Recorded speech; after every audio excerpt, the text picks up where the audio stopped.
Hello, everyone, and welcome to Handmade Hero Show, where we code a complete game live on stream. Before we get started, I don't know if you guys remember when we did a Kickstarter for our graphic novel to do the print run last time. Well, it's time for book 2.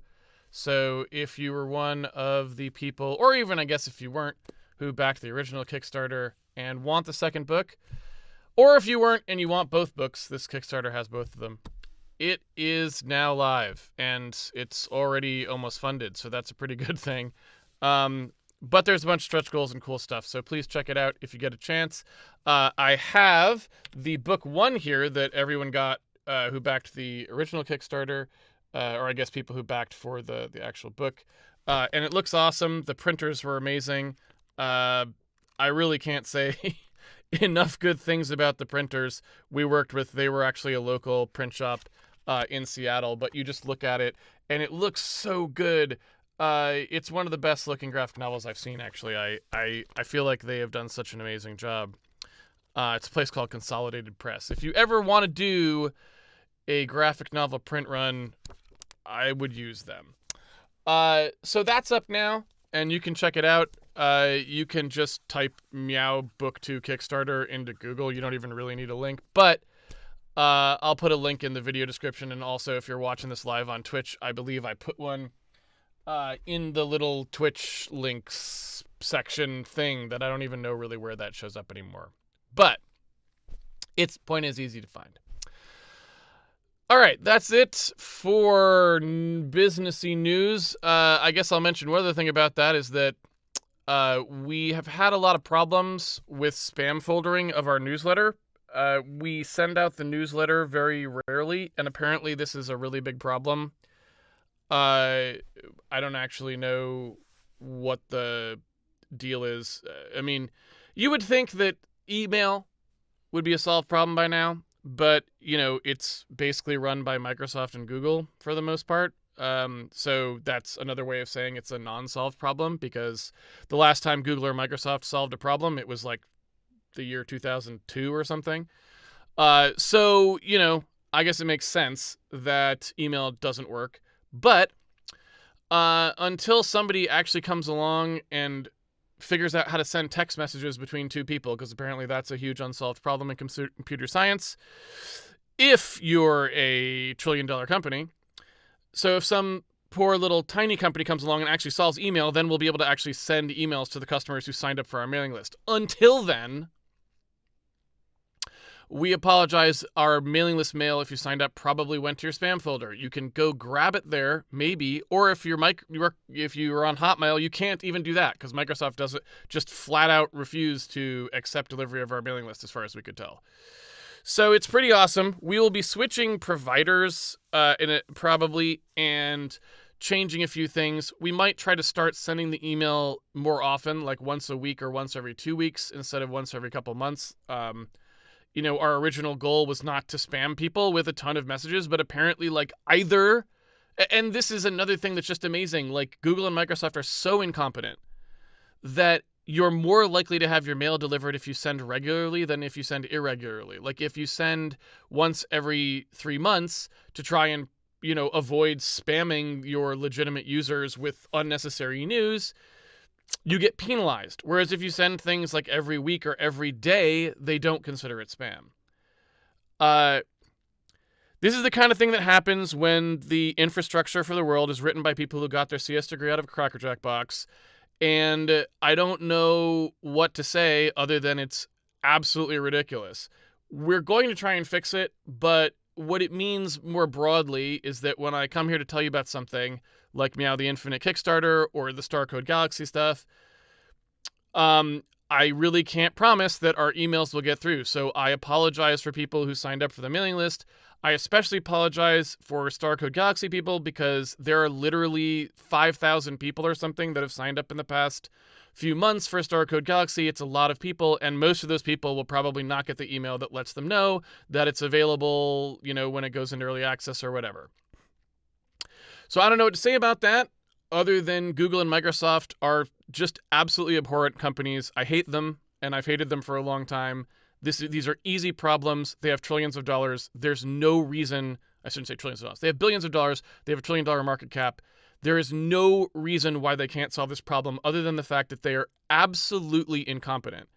And the notion that in 2021, they do not have a solid system for allowing people to sign up for a mailing list that they wanted and receive it is so embarrassing that I don't understand how people who work on these projects, look themselves in the mirror. I would just quit programming if I was that bad. It's insane. It's absolutely insane. And I have I have no idea what these people are doing all day. It's ridiculous. It would take 10 seconds to solve this problem. Just add a thing called subscribe to mailing list to Gmail and Hotmail. It would take a freaking day to do it. Then you point that at an RSS feed. That's it. That's it. That solves the problem completely, forever. This would literally take 0 time to implement. But they are so incredibly bad at their job that they can't even conceive of how they would go about solving such a... Can you pull text from an external source? This was working in Unix with .plan files in the, 70s, 80s? I don't know when they added that feature. It was working with deck notes in the 70s. It's been here forever. Nobody had this problem.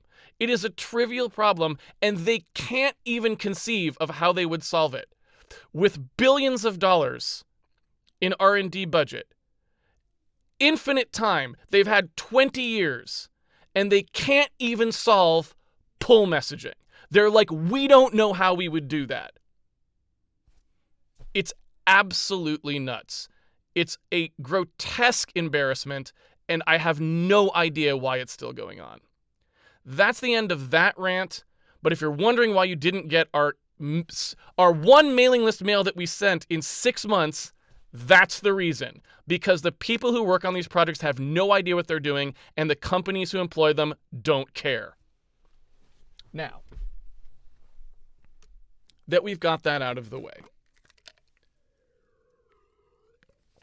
let's go finish our collision detector.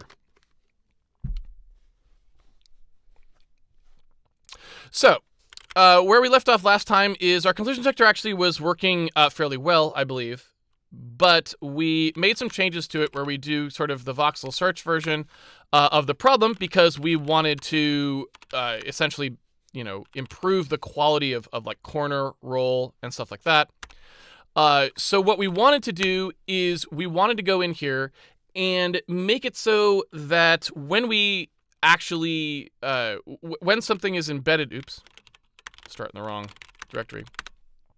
When something is embedded in, if the gameplay code creates 2 objects that are, embedded or whatever, what I would like to do is I would like to make sure that embedded objects can exit so that, if the gameplay code does create that situation, it's not a problem. I don't want the gameplay code to have to worry about that. So if I go in here and I just open this project, and we look at what's going on in here, right? You can kind of see the voxel diagramming that's happening there. You can see it hitting things and that sort of stuff.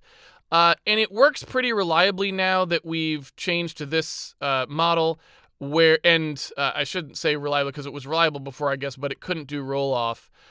Whereas now you can see as I walk through here, it can kind of roll off corners nicely. And again, that's just because the search space is a little wider.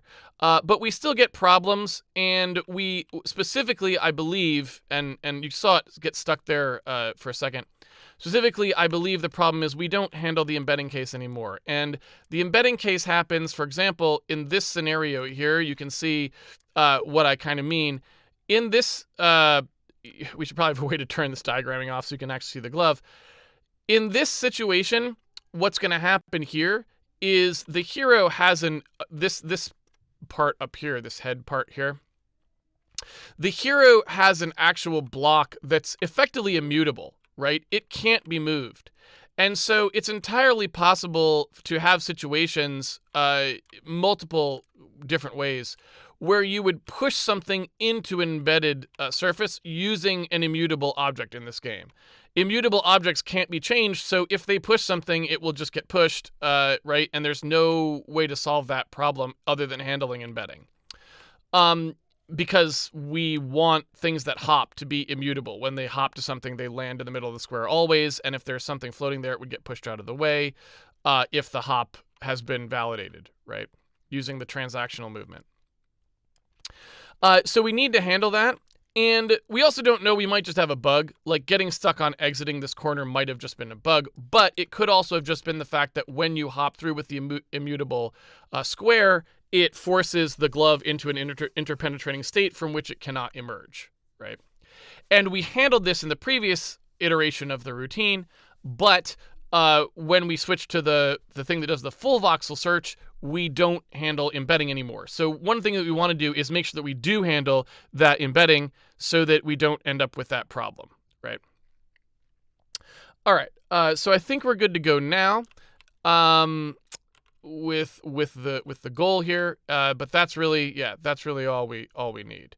And yeah, like again, I'm just not sure where that intersection is coming from. So the other thing would be, it would be nice if we could reproduce that a little bit better so that we could look in to see if it was a bug. But bug or no, we need to fix the embedding problem, so we should probably do that as well. If I could reproduce this, that would be good. I'd look for it first, because just in case it becomes hard to reproduce. There you go. Yeah.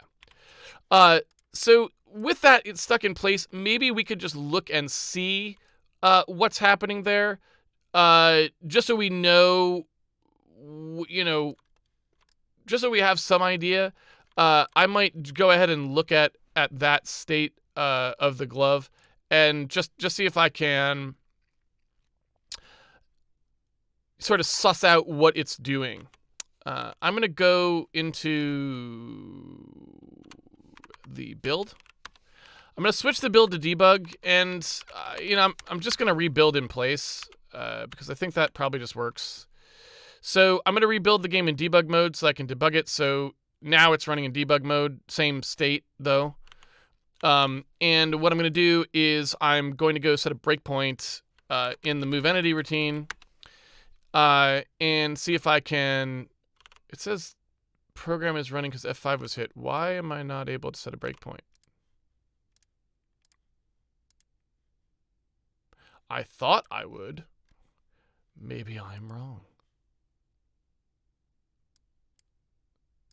Let me take a look at what happens if I set it manually.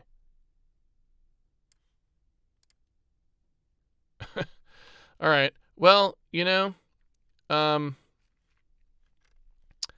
that's unfortunate. I don't know what Remedy's doing there. Am I on the latest Remedy? I'm not. I probably should update. I should probably update to a new Remedy.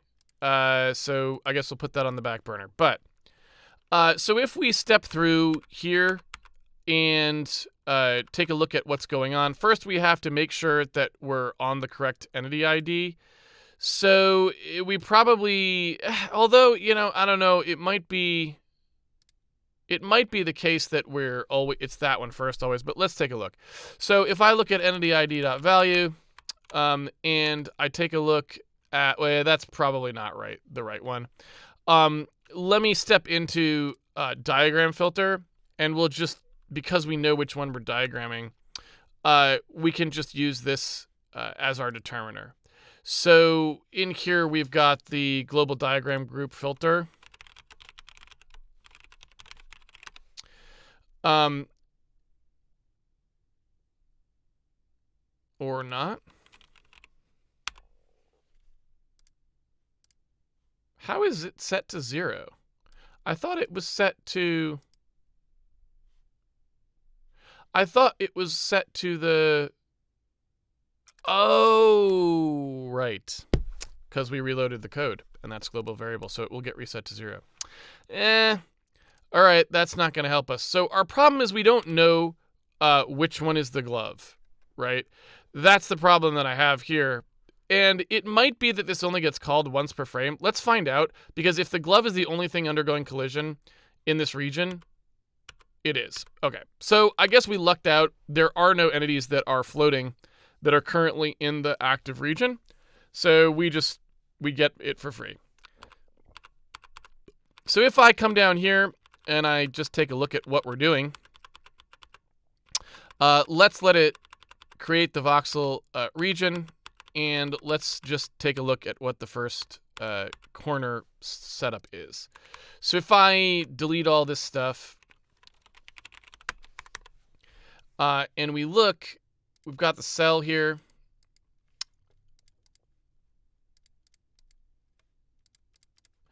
I can validate what the occupied settings are for this cell and just see. So if you look, there's really nothing wrong with that. If you look at what that says, right? There clearly are exits, right? Because in order to exit, you only need one. There only needs to be a corner that's not marked as occupied. So if you look, the zeros here and here tell you that you should be able to move out of here. But it's entirely possible that the direction you're trying to move doesn't go that way, so I guess it's hard to say. But thinking about the order in which these are, I believe it's Z, Y, X, if I'm not mistaken. We can double check. But if you look at the, where is it? We've got to check corners. Call here.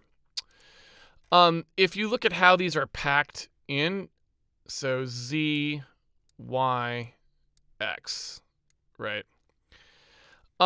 So Z, Y, X packing, I guess you can see that that's consistent. So if we look at how these are packed Z, Y, X, it looks like it's an X. It's a negative direction for each one, and then positive Z. So it's basically like, I guess the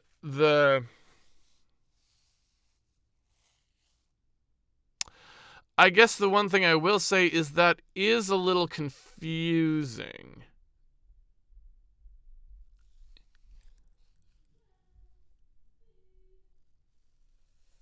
That is a little confusing. I'm not sure why that would be the case. Because if you look at how this glove is embedded, you wouldn't expect it to be able to move backwards better than it can move forwards, right? So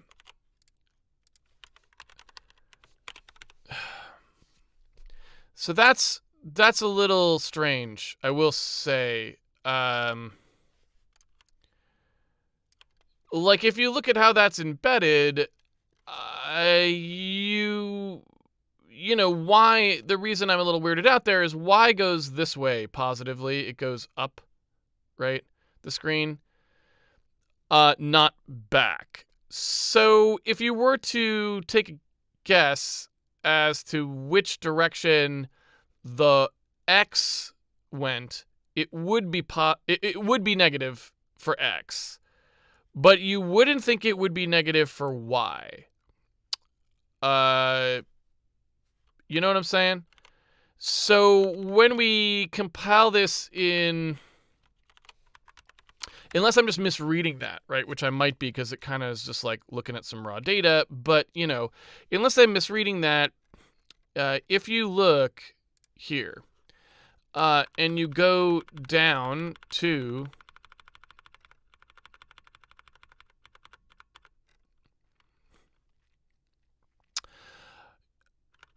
that first check corners. Oh, okay. That's not actually true. Well, no, it is. So when we pull out the current cell, right, that should be the cell that contains us. I guess I could check to make sure that that's actually true. Like, maybe we messed up that setting. Like, maybe current cell I, like coming from when we push the stack, this initial cell I, if that was somehow not producing the correct value, maybe. But assuming that it's, the stack should start with where the actual glove is. And if we assume that we start with where the glove actually is, then I don't understand that layout of corners, right? I don't understand... I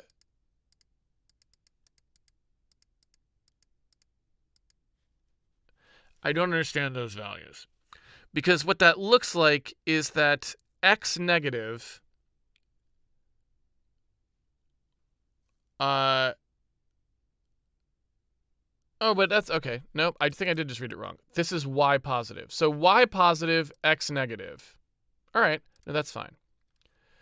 So maybe I got nervous for nothing, but that actually does look okay, right? Because this value right here, which is where you could move to, is downward, upward, like forward, and to the left. This one here is upward, forward, and to the left. And that is exactly what I would expect. So why can't the glove go anywhere? Let's take a look. It obviously finds the distance squared for the, current location to be the best, but that's because there currently has been no selection of a location.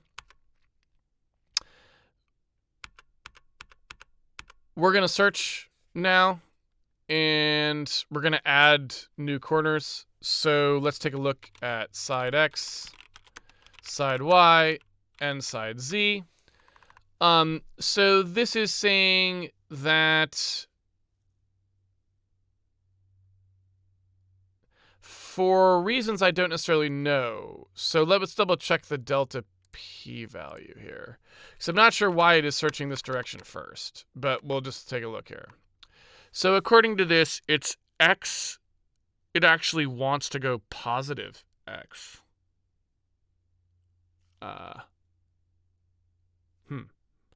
So I guess it might be going slightly that direction. I mean, that's fine. There's nothing wrong with that. So anyway, okay, we're going positive X, positive Y, negative Z, although, again, it didn't. This doesn't really matter. We can go in either Z direction, and the settings are basically the same.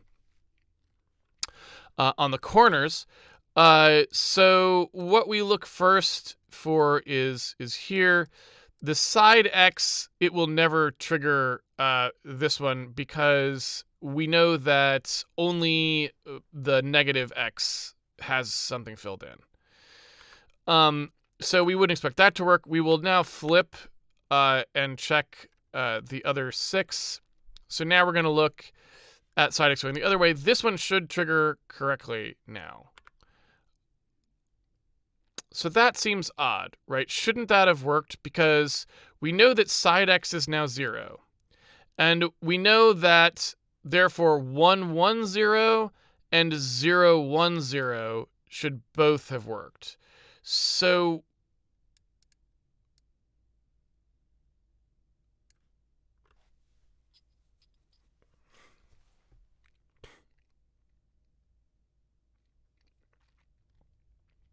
you know what? This is wrong. So we do have a bug. So this is just a straight up, this is just a straight up, logic bug, right? Like, you typed in the wrong thing. Probably because we've mushed this around so many times, we were checking for different things at different times.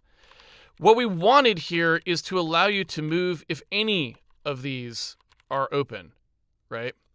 But what this says is that if any of them are... Yeah, this doesn't really make any sense. So I believe, right, we're looking for occupied. So if you couldn't move in this direction, it would be this, right? If all of them are locked, you can't move in that direction. Otherwise, you can.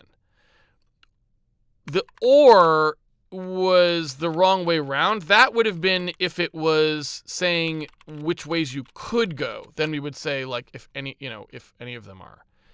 So I think that is the problem. It's only supposed to stop you from moving into the next cell if you have that, criteria. There are some things that we probably have to fix with placement at the end due to the fact that we allowed that kind of motion, but that's what we want, I think, pretty much across the board. I'm going to see what that does, by the way. I'm surprised the other way worked. I guess it's just that most of the time you're moving in the clear, so you have all 4 points. But as you get near obstacles, that's just wrong. So let's take a look.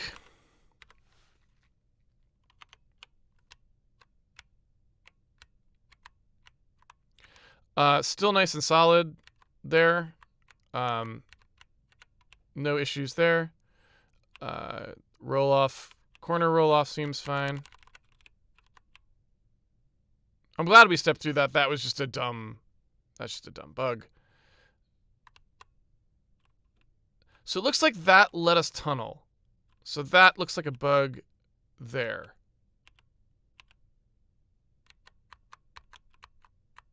It may not have. It was hard to see whether it tunneled or hopped over. Hopping over, we currently allow. We, don't have blockers on the ceiling. We probably should. But let me see if I can make that happen again.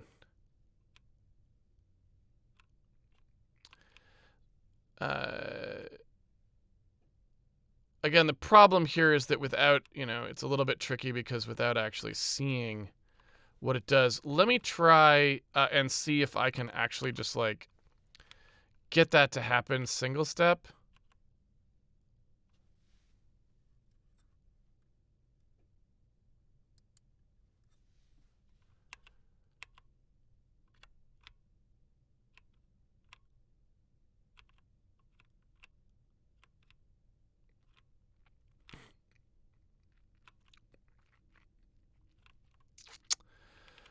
I don't seem to be able to, which is kind of sucks.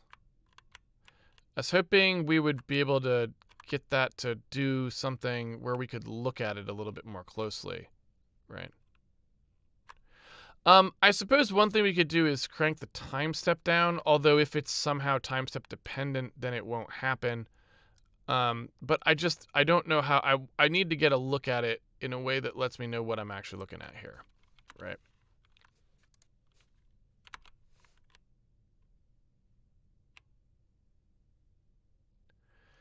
So here's a much slower version of this thing.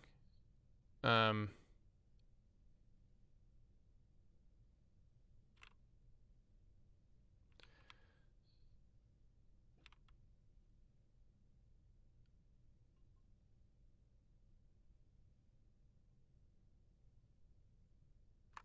cannot really see.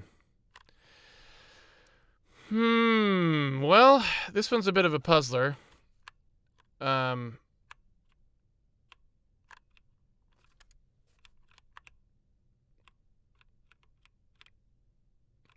I really just can't tell. I can't tell if that's just going over the top or not. Starring Sylvester Stallone.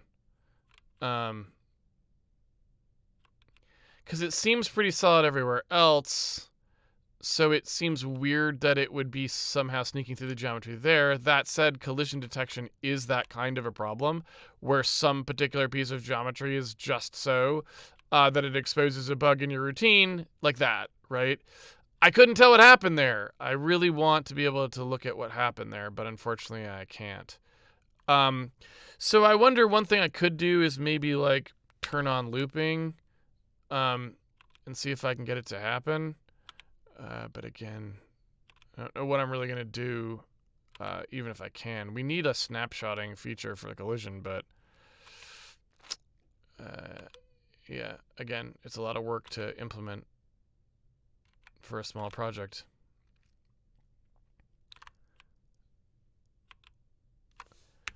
Um,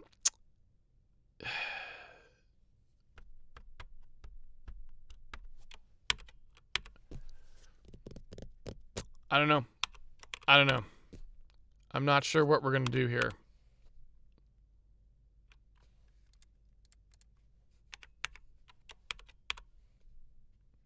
We may just need to bite the bullet and get something in there that allows us to, like, step backwards.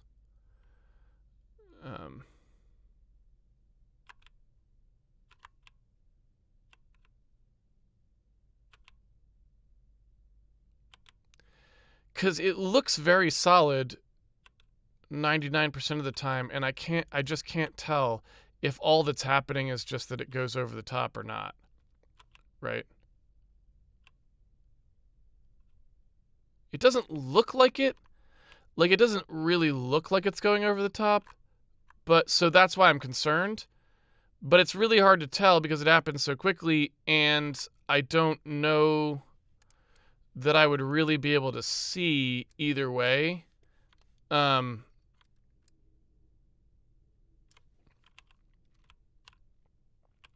What was happening. The fact that that happens to be a changeover point doesn't help. And I guess now that I think about it, I also don't know if the changeover point could be part of the problem. Like, when it changes over, it's like the collision is in the wrong place for one frame or something like this. I don't think that could be possible, but never say never, you know? Can we get it to happen anywhere else? If we could get it to happen in similar circumstances, I would be more inclined to believe it was going over the top. But if it only happens in that one spot, then it seems unlikely. Right? So I don't know. I don't know.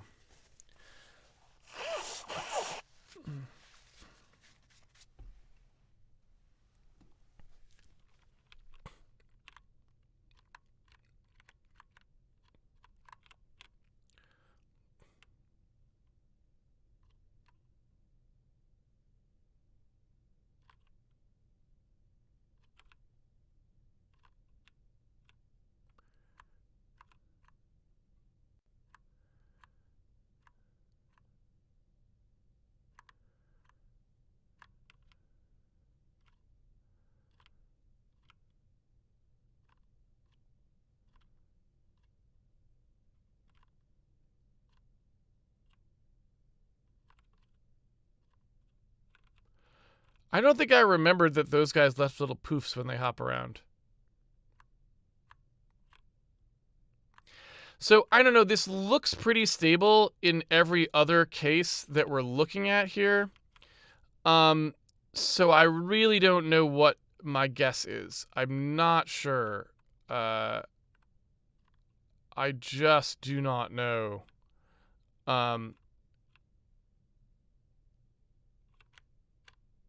We need to start being able to battle enemies. Look, they've boxed me in.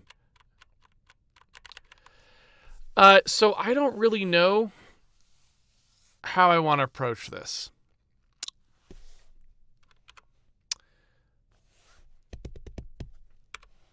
It seems very repeatable. I mean, I've done it several times, right?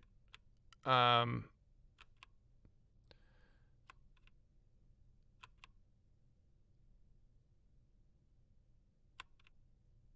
it seems like it is very specific to that location, right?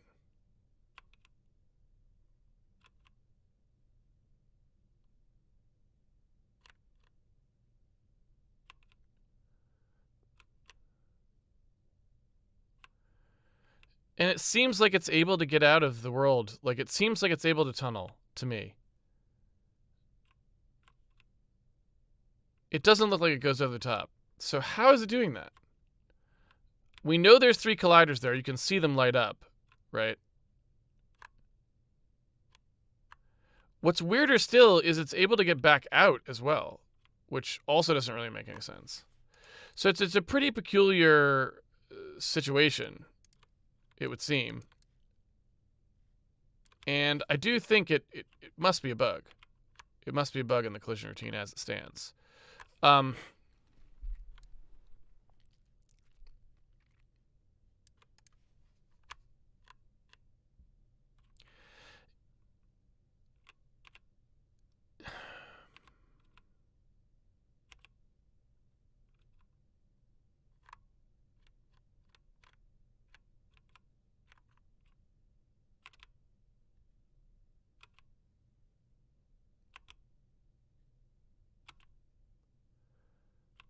So there we go. So somehow it's able to kind of get inside, right? Like it looks like it's getting inside. So I think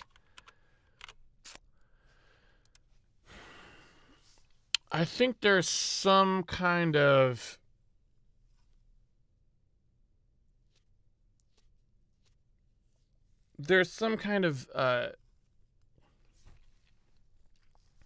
like inadvertent motion that we're allowing here. And I'm not sure what it's coming from.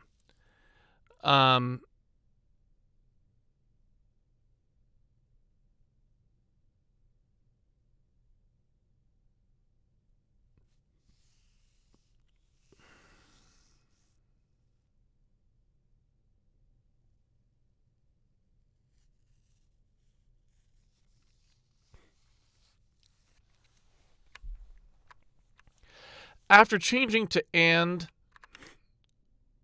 these obviously look correct. And certainly that's a very permissive way to move, but it should still mean that no matter where you move into, you had at least one non-colliding corner. So it doesn't seem like that should really be an issue. Like I can't imagine that. I don't see how that policy would ever allow for the kind of motion that allows you to get inside one of the other blockers, right? That doesn't make any sense. Furthermore, it makes even less sense because you don't get stuck somehow. So that makes even less sense because if you can't get stuck, it doesn't really make a lot of sense as to how you're able to, like, how are you able to get in there? You're going to be colliding as soon as you're in there. How are you able to move through it, right?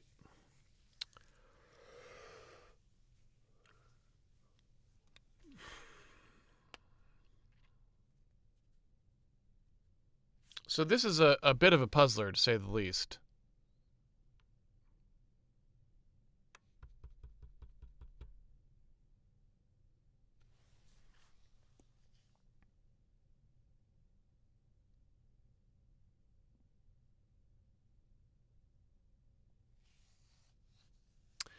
So I guess what I would say is, I don't really know any other way to solve this other than maybe to actually just put in the single stepping. It's not that hard to put in single stepping, right? You just like put these in sort of a circular buffer and reset them only so often. I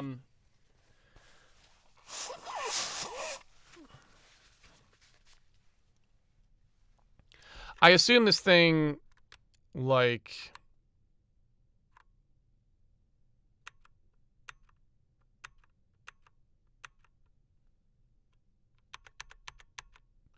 has some way of, bucketing this up. We could just do that. If we look at how this thing is set up, we've got these diagrams here, and maybe what we do is just let those diagram groups kind of pile up, right?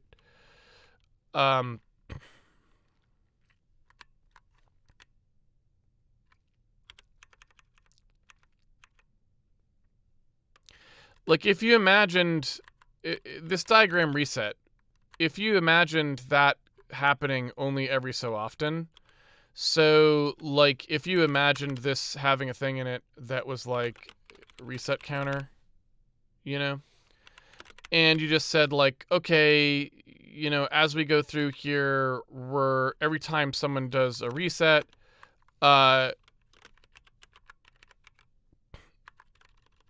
if not group captured, right?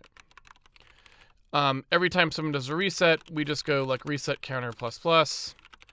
And we just say like, if that's equal to 16 or something, then it does this.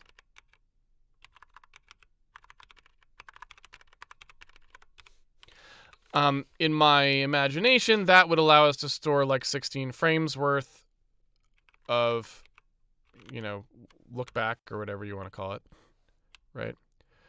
So now you can see that just kind of getting, plopped on there, right? Seems like that just keeps going. Why is that not resetting? Is that because... Oh. Slow morning.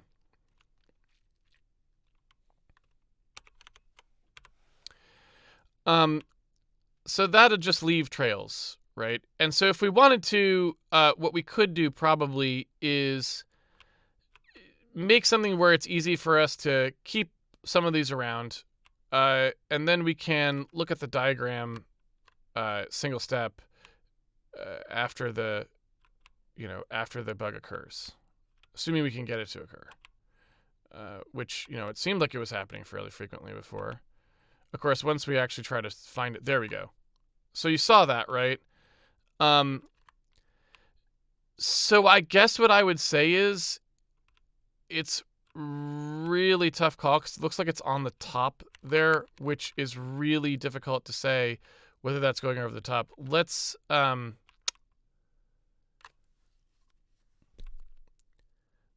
maybe put in a hotkey so it's easy for me to stop it, and then we probably can like zoom in there and look, right? Hopefully.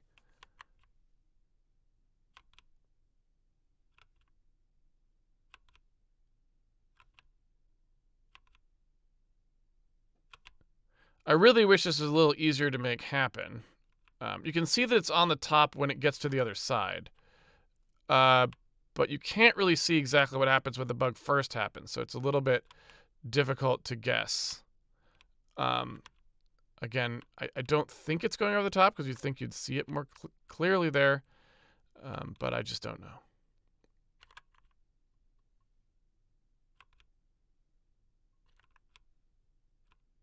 Like, that clearly went over the top, right? So here's one thing we could try as well that's maybe a reasonable thing to do. Like, what would happen if we just changed the heights of these things to be higher, right? Or put a blocker on top, like on the, across the, like as a cap, like a ceiling. That might be something to try as well, so that we know there isn't a hole. That way we're not looking at something that could actually be a legitimate movement. So maybe that's a good idea. I don't know what the right way to do that is. We have to do it at some point because we can't, we have to not allow entities to move upward in the world. Let's look at a 2 stack area here real quick just to see what the likelihood is of us doing something stupid. So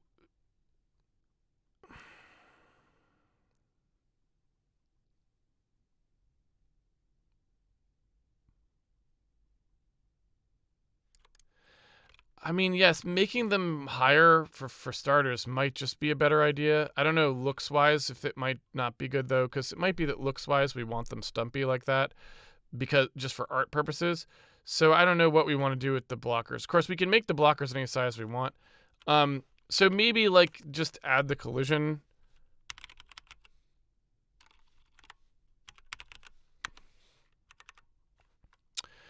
When we're actually putting walls in here,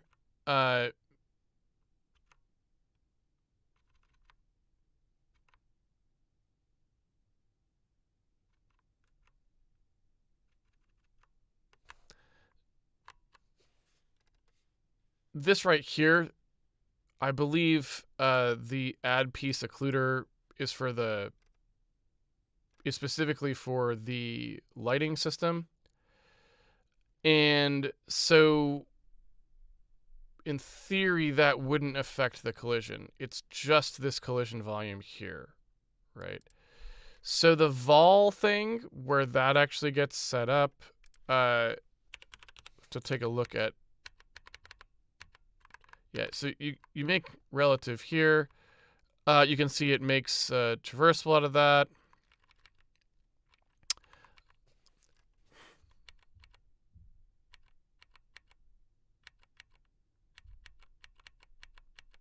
Yeah, so I think what I would say is, looking at the collision volume stuff here, I think we just want, if it's a wall, we maybe just want to extend its collision volume up a little bit further. So but leaving the actual visual the same. It seems like probably the best call. In terms of whether or not it's a wall, I think on wall is pretty much the only thing we've got. So it would be something like, if on wall, then the entity collision volume, max Z, we want that to just go upwards by some amount, right? And I'm not sure what that should be. It looks like there's like ceilings that we were adding in here.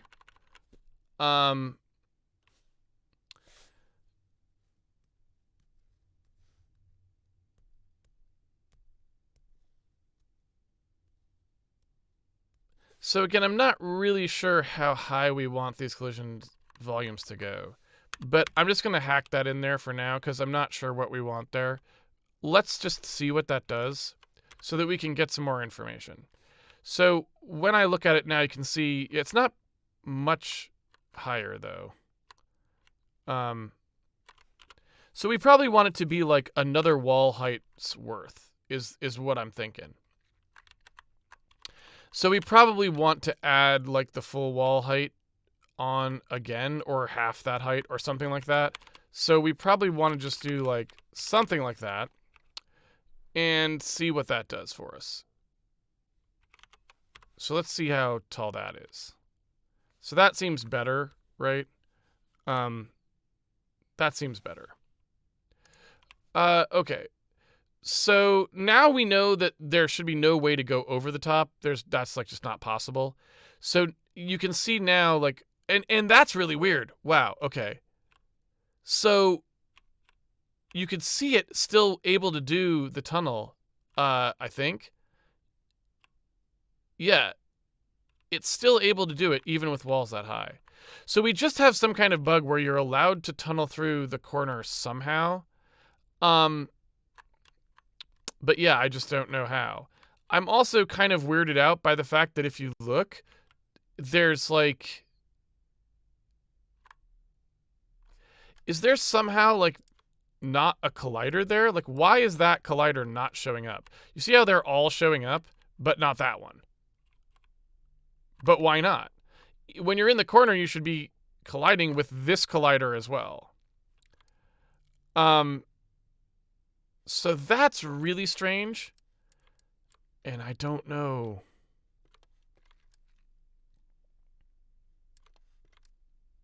I don't know what's going on there.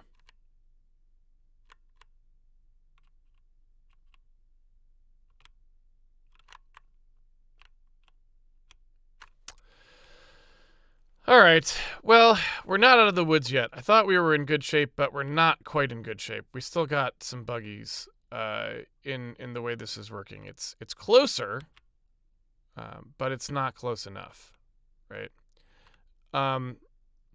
And this bug is kind of annoying because it's definitely one of those collision bugs where you're like, all right, like everything seems to work fine, but just not this one place, right?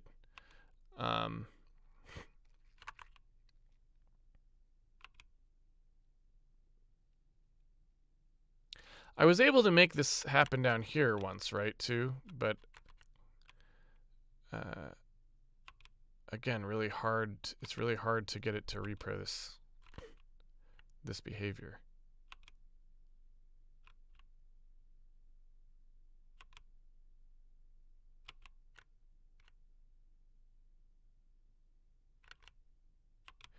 So just to be a little clearer about what I'm talking about. So do you see how, like, when you go up and push into that corner, do you see how the actual block, the diagonal block, lights up as a collider? So, right, you can see, like, those white posts sticking out there of the, you can see, like, the collider is active and it being checked. And when I push up into the diagonal corner, you can see that the one that's diagonal is getting checked as well. What I was trying to say is that's not happening over here. right? Like, you'd never see those, somehow that one ever getting lit up when it's in the corner. And it should. You can see it light up the ones around it, right? Like, all the other ones will light up, but not that one, as far as I can tell. And that's weird, right? So I'm not sure what's going on there. Does it have a collision volume? I assume it does, but I don't know. So maybe I could turn on drawing of colliders and just see. It would be nice if we had a way to do that, but we don't at the moment. I don't think.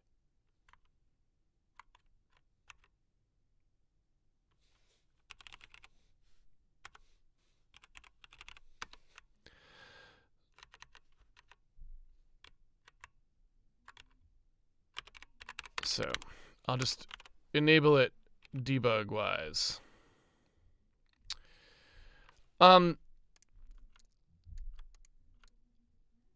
So it seems pretty obvious that's there. So that's, that to me is a little bit of a concern. I don't know for sure that that's implicated with this bug, but looking at it, that doesn't fill me with confidence, right? Hmm.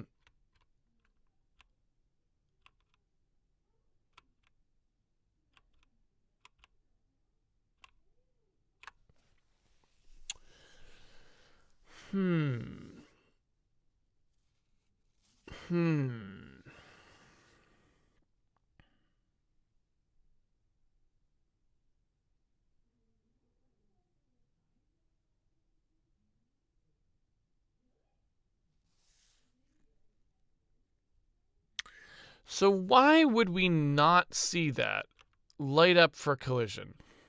The glove is a sphere. It's pushing in. I guess because it is a sphere, might be the reason. Because the sphere touches both sides, but not the diagonal. And it might be that it just so happens to be far enough over on this one that it does touch. Of course, maybe the question there is, why does this one touch? Because it seems like the sides should work the same way, and the fact that they don't is perhaps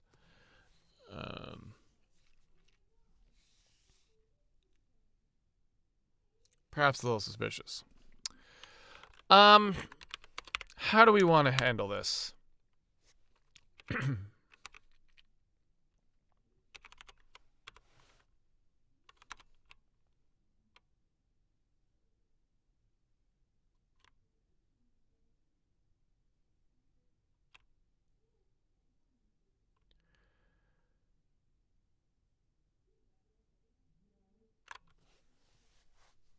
So, I just had a thought. Is it possible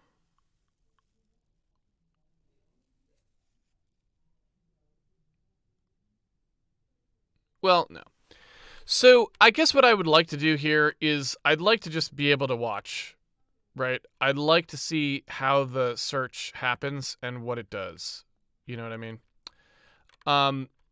So I think what we just need to do here is make it so that we can single step.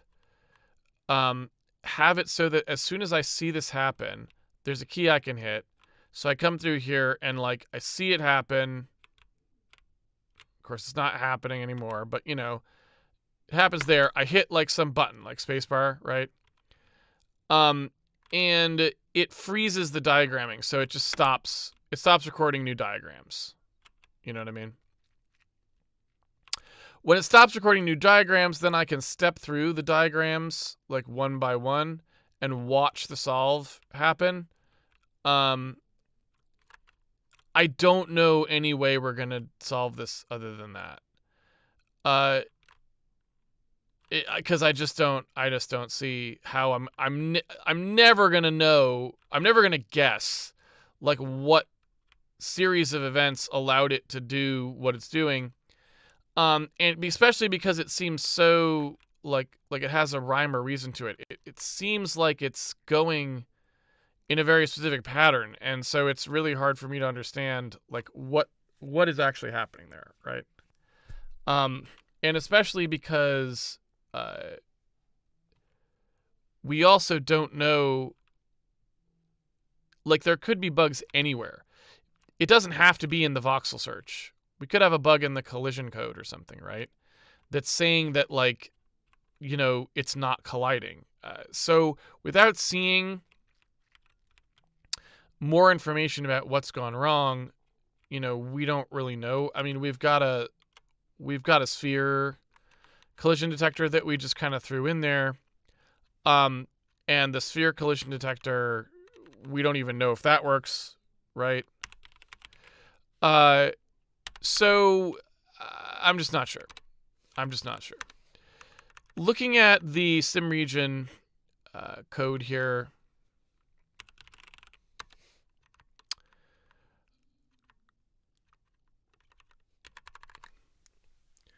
you can see we've got the test sphere thing.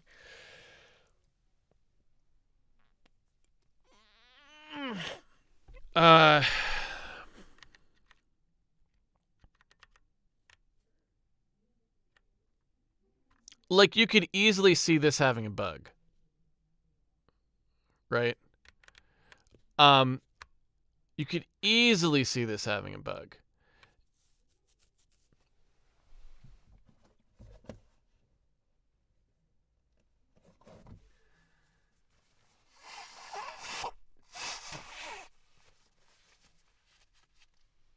It's definitely getting to be that time when I start getting stuffy in the fall.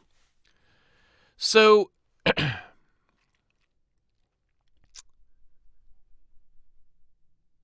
you can see what we basically did is we compute all these things together and then just compute one value that's like, do they intersect? And you can see we basically combine the values as like if A and B are a sphere and the spheres intersect, if A is a sphere and B is not a sphere, and you get B rect A, So you compute some values and then you compute all the possible answers, right? And, off you go. So we know in this case, we're pretty much always in one particular of these, right? So in the collides at P, we're always basically passing the glove, which is a sphere, as the entity, which means that when we do shapes collide, we do mover is sphere is true, so it's a sphere, and test is sphere is false. So we know that A is sphere is true and B is sphere is false, right? So I believe that means we're in this case, right? So B rect A sphere. So A is I'm sorry, B rect A sphere. So it's A is a sphere and not B is a sphere. So we're looking at this. You know what I mean? We're looking at B rect A sphere.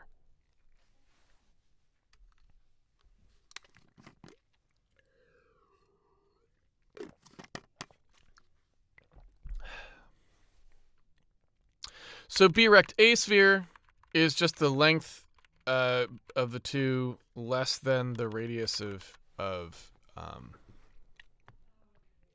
A. So we're taking the length squared from the center of the sphere to the closest point on B, and we're seeing if that is less than the squared radius of the sphere. That seems totally obvious. Like I can't say I see where that would have a bug, to be honest with you. So I'm not sure I would consider that particularly likely to be the source of the bug, right?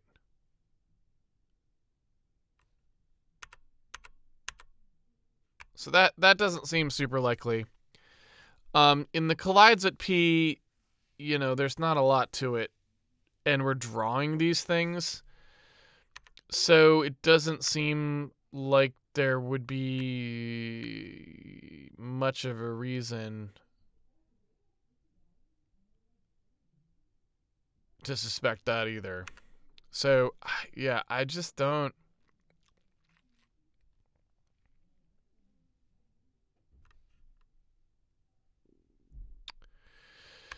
So this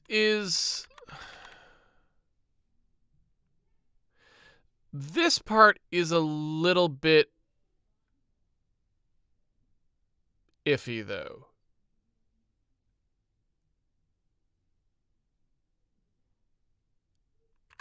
We don't really know much about refined voxel placement, and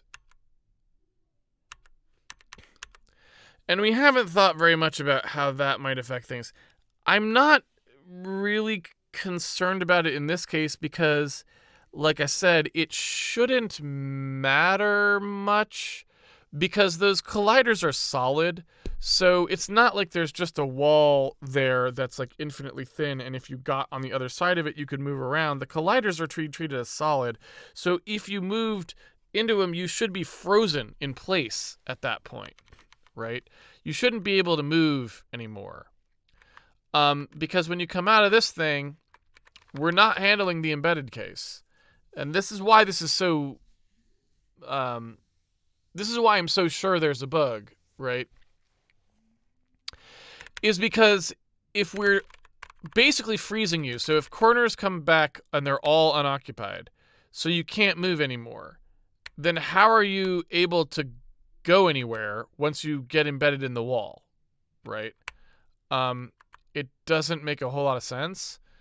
So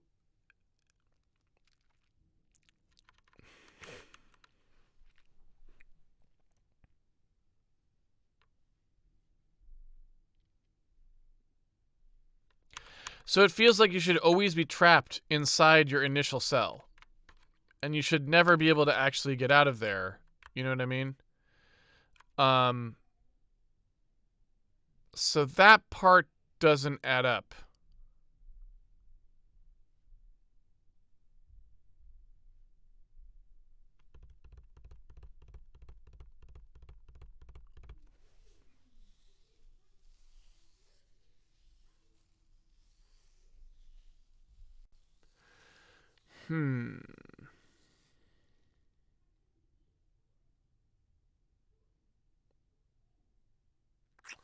Yep.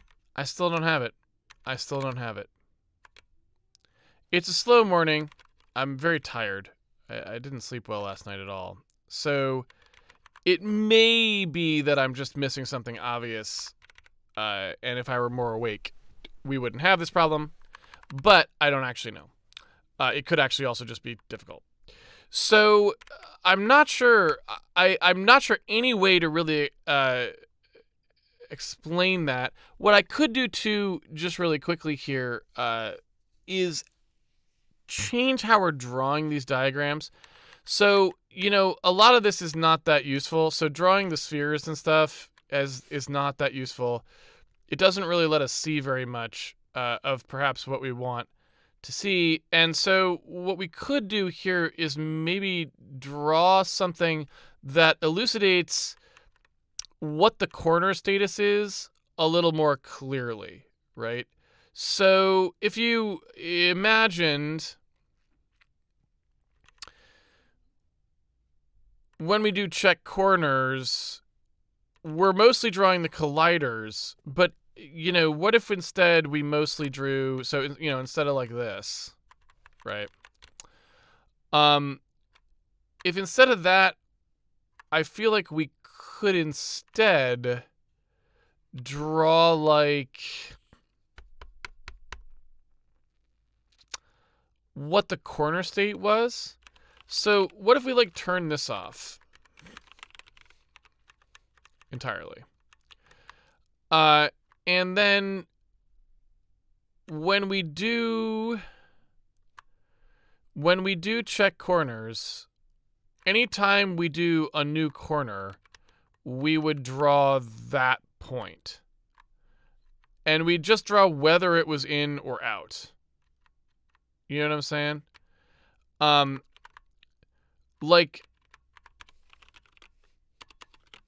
turn all these off. And then just draw the points. So when we go in here and we test one of these points, we say, okay, whatever the corner is that we were looking at, we know that this was the test point. We will go and say diagram point. Do we have that?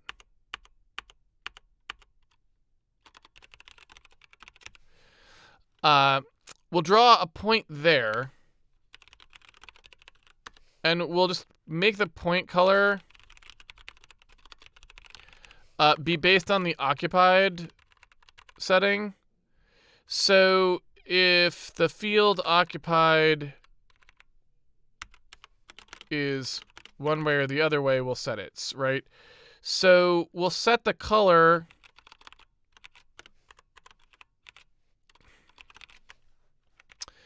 if it's an occupied point, it's red, and if it's an unoccupied point, it's green. And now we'd just like be spamming points that we can see right as we go. And that looks pretty good. Like, as I'm looking at it, it's like, okay, yeah, like there's red collision points in the places where you can't place the thing, like near the wall when it gets too close to the wall, and green ones where you can. And, I don't expect to necessarily see anything here, but I'm just curious, like, what it's going to show when it does that hop, right?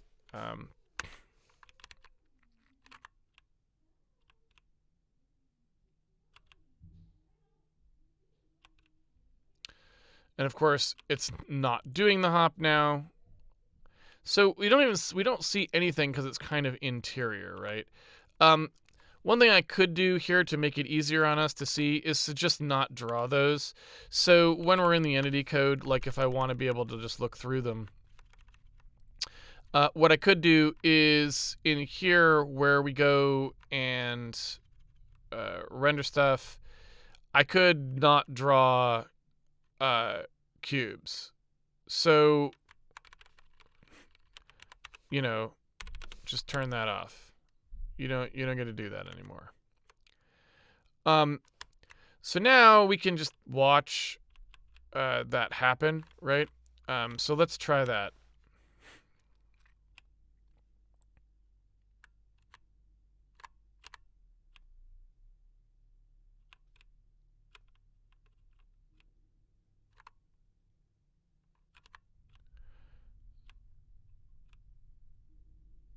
Of course, without the cubes, I can't quite tell. So you know what? I'm going to turn on the colliders as well.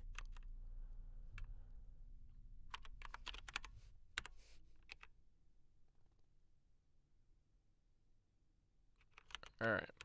So here's just like the collision space of the world.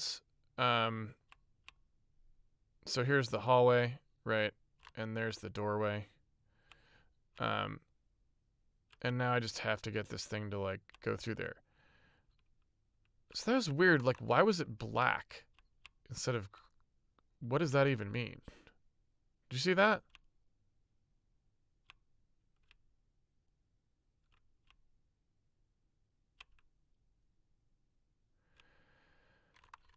I am very confused by what that means. Like, it wasn't green and it wasn't red. What does that mean?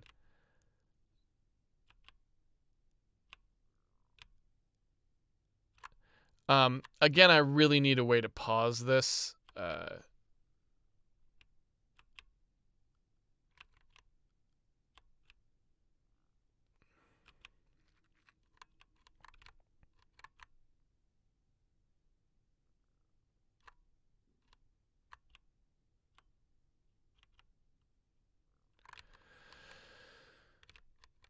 So maybe let's add that pause feature where we stop clearing. And then we can just go take a look at what it actually drew there. Because I don't understand, like, it didn't even look like something I was drawing. It's probably something from some other part of the code, which will be good information. But, like, I don't know why we're drawing black points. Like, who was drawing that and why. So let's go to the reset code and make that be a thing. So in here, we've got a thing where, you know, we can turn diagramming on and off pretty easily, right? And so what we need is a way to turn diagramming on and off, and also, like, clearing on and off, or, I guess I don't know how to say that. We just need to turn the diagramming off at that point, and then I think it would be fine. I don't know how we want to do this reset counterpart here. I mean, maybe we'll just record 32 for now, which is more. And then in the part where we do diagram is on, captured, I guess, is the thing. So I guess we just say capture. So we just say, when we say capture, you know, that is the thing that makes it stop doing the diagramming. Now, I don't know, we probably need to add a button for that, or maybe we don't. It's right there. So I guess we just, that's all we really need. I just probably need a hotkey for it because I don't know that I can do it in time.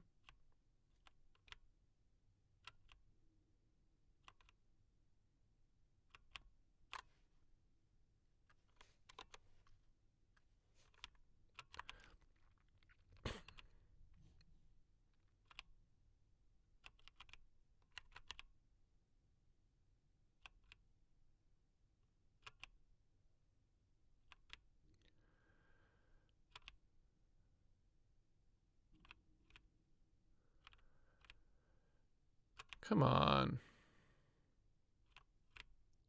I know you would like to slip through there. Please do so. And of course, now that I want to actually capture it, it doesn't want to do it. Why? There we go. I was not able to do it in time, exactly as I said. All right, so I need to add a hotkey for that because doing with the mouse is just not going to cut it. So I don't know which hotkey I should add, but we'll take a look. So we have the F keys.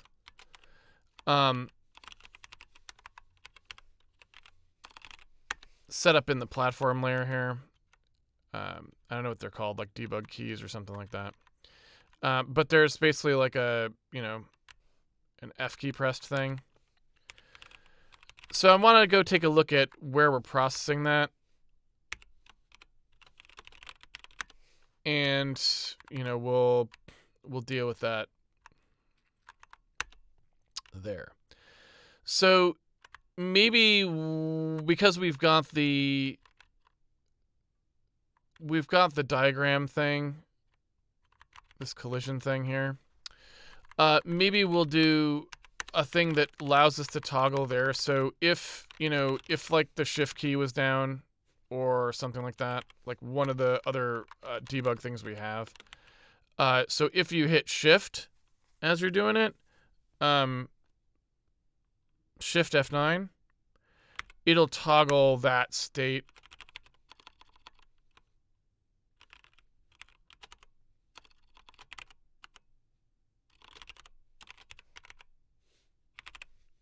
Or just set it to true. Clearing it, I guess you can just do with the button. So that's just a way of like having there be some way I can do it more quickly than having to try and click a button with the mouse, which is not going to really do it, right? So if we look here, like, you know, all right, we're going around and whatever, and then I like see something and I can hit shift F9. Did that actually do it? Doesn't look like there was any.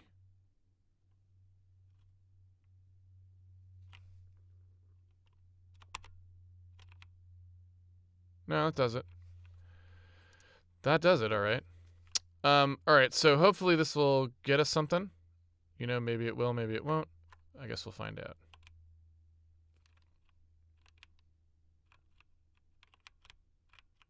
I could probably just crank that number up higher, too.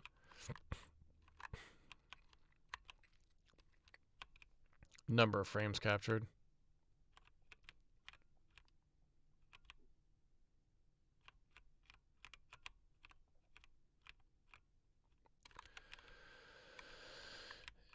And once again, it proves rather challenging to actually get this thing to go around. Come on, man.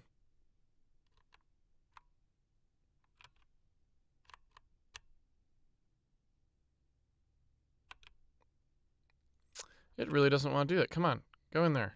Come on, get through. You always do it, you know, the bug always happens when it wants to happen. It doesn't happen when you want it to happen. That's the really egregious thing about bugs. Is, you know, they don't happen when you tell them to.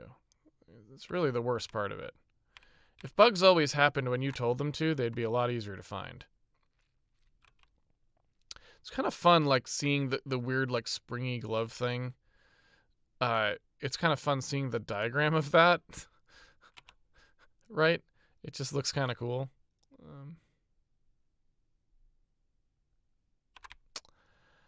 All right. Well, I can't really do much if this bug will not happen.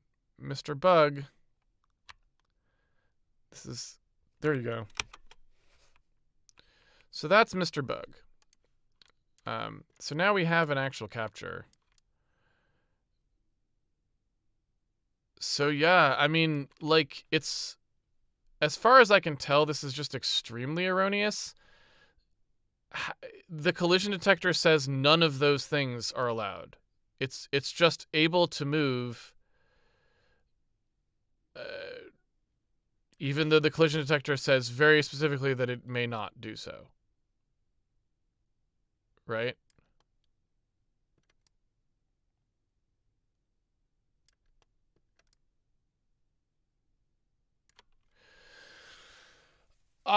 So I mean, really good information.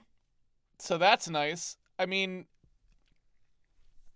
we basically know that whatever we did here, there's like a really severe bug. Like, we're not looking for something subtle like numerical error or something here. Like, this is like, it's just, it allowed this to get placed in this region. Like, you can see those pink marks, right? I believe those pink marks are the root finding marks, if I remember correctly, when we added those in there. So like, if you go to the part where we do the refine,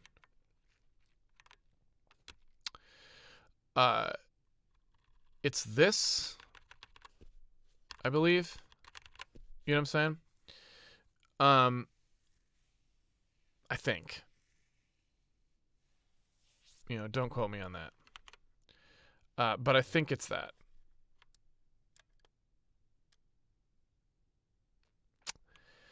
So, despite the fact that the collision detector very clearly and unambiguously says that there's no way to place it anywhere outside of this little region over here, nonetheless, we somehow called the placement routine to refine the voxel placement way the heck out here. So the mystery is, what is wrong? You know, how did we screw up the routine that bad that it was able to somehow think it could do that?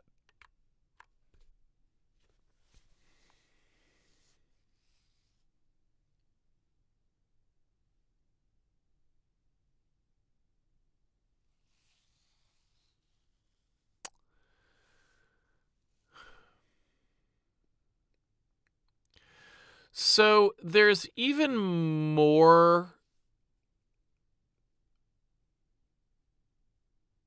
bad things here than that, actually.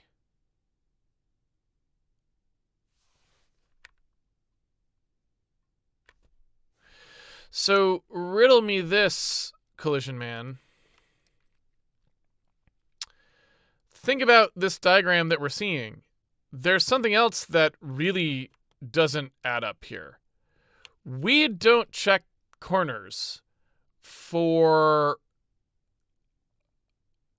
anything that's not connected to an occupiable square. This is stack-based.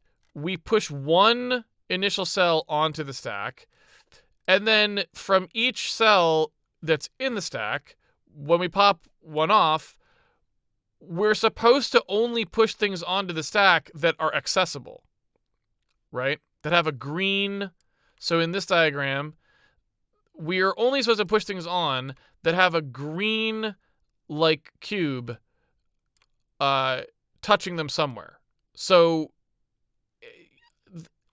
we shouldn't even see these red squares out here, because how were they ever reached?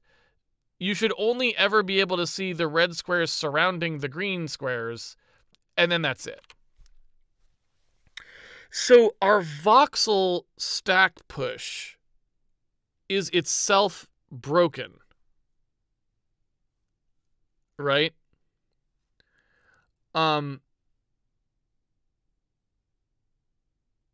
We don't really need to talk about the collision detection at all, because we're already wrong. Like, we already screwed up before we even get to the part where we're testing to see if something can be somewhere.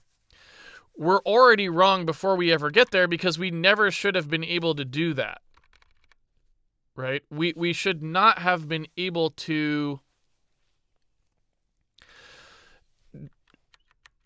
we never should have called check corners on most of those places where we're seeing the red corners.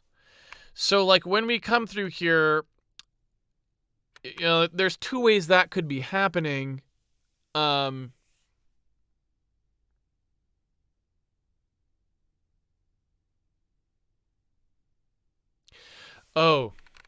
so it's probably just this.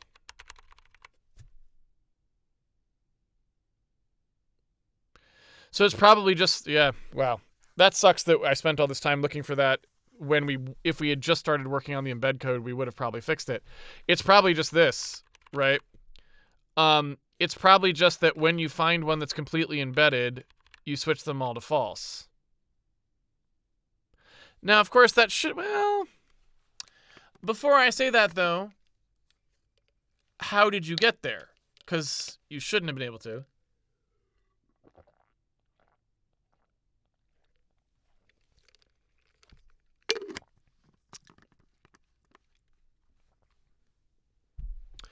So, to be honest,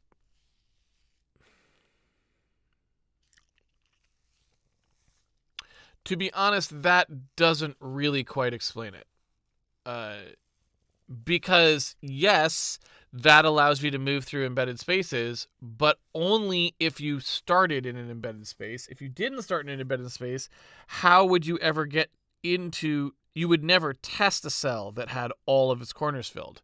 Because how did you get there? You had to move to it from one that was filled. And we can see that that was not happening. Like, this is green. So, presumably, unless it accidentally... Okay, let's create a hypothesis. Maybe this is what happened.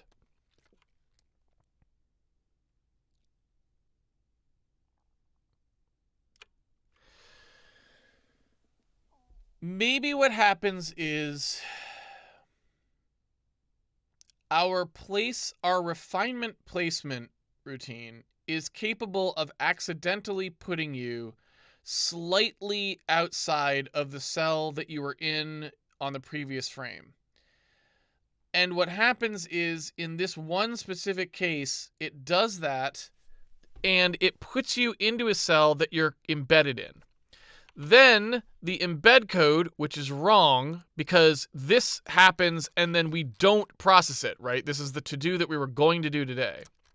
The embed code that is wrong then kicks in and allows you to move anywhere because it doesn't properly currently do anything. It just lets you go anywhere, right?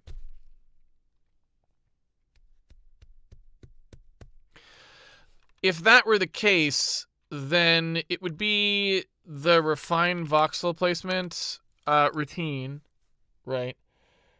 The get closest point in box conservative would be like erroneous.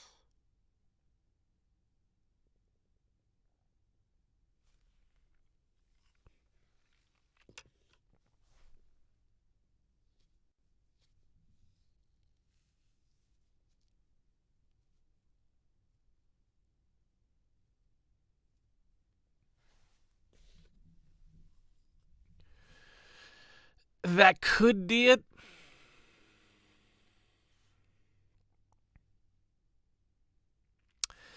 Let's test this hypothesis because it seems like a reasonable hypothesis. If that were true, then if I simply didn't do this, right? If I simply said, no, we will not change the corner occupancy results, right?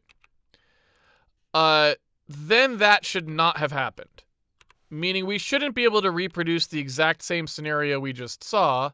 We could produce a different scenario, and in fact, you can see it getting stuck there, right? So this is interesting. So maybe we were actually in a place where we've got some kind of a problem with how that refinement placement is working. Or those were coming from the fact that there's an immutable, the head part is immutable. But either way, so that's very interesting. So the question is, can we reproduce the same problem if we do not allow movement through the embedded spaces? And unfortunately, it's kind of hard to tell, right? Because we don't know for sure how to trigger the bug. We can only sit here and do this for a little while and say, okay, if it never happens, then maybe that's the case, which isn't the best, but, I'm not sure what else to do. So if that's the case, that's good to know, but we kind of shift our thinking. Our bug is not really allowing us to move through spaces. That's not what the bug was. What the bug actually is that we can place the glove or place the entity outside of the cell that it should have stopped in. So that seems bad. So maybe what we do is try to hunt that down. Because that's a lot more straightforward. We can also assert it. It's something we can assert pretty easily. We just say, look, this is the cell that we said you were supposed to stop in. Show me the position that you end up picking. And if that position doesn't truncate to the same cell, then that's an assert, right? So let's just add that assertion and see if we can get that to fire. And then we can maybe look at that a little more closely. I will say that without that code enabled that allows you to move out of the embedded spaces, you can't seem to get this bug to trigger. So I do think that's what our problem is. But again, quote unquote, what our problem is, what we really are saying is we do still have a problem. It's just not a problem of the type we were thinking about, right? Okay. So I would say let's try to focus here on that, let's look and see if we can get some more insight into why we would be placing outside. Now, this part of the routine is pretty janky, and it has some to-dos on it, so we kind of already knew that it wasn't great, but it's unclear why it would be that not great. Because the epsilon here that's being used is pretty large. I mean, considering the values that we're talking about here are in the tens or hundreds, and it's 0.0001. I mean, it could be that epsilon is too small. That's not entirely out of the question. But I don't know.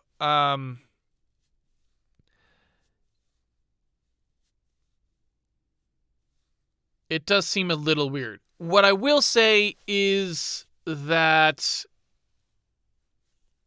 I agree with the to-do here that we should be doing the tests so that boxes are in a fixed domain, so that we don't have to do this. It's just min of the box max and so on. But anyway. So looking at that code,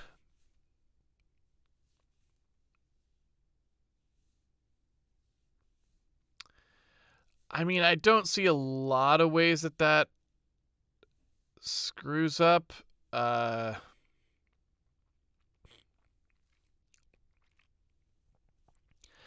way the refinement works, I guess I could believe that maybe it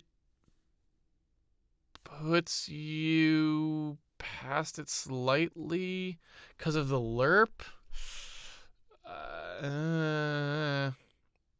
Again, not super compelling. So I guess I would say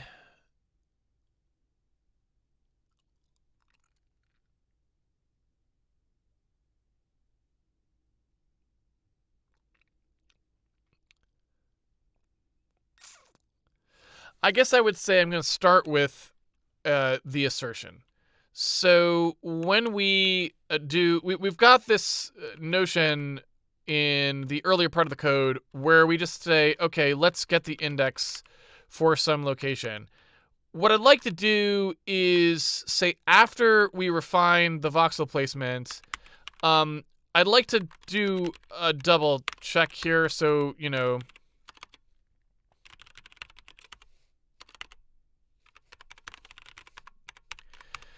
I'd like to do a get index where we say for the grid, tell me if this new placement is going to be the same. So I'd basically say like, okay, what's the new p index? It's this, right? And then I'd like to assert that the new p index is the same as the best cell index that we said it had to go in. You know what I mean?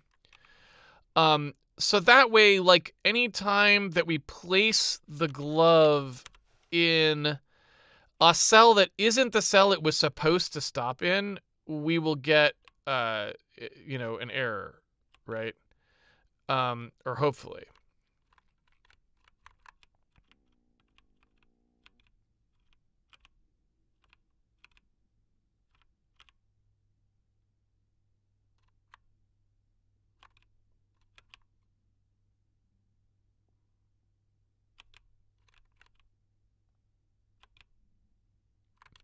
And strangely, like, that is not happening anywhere, which doesn't make a lot of sense to me. I mean, I suppose one other thing is ensuring that the best cell that was actually not embedding. So another thing we could do here is assert corners embedded.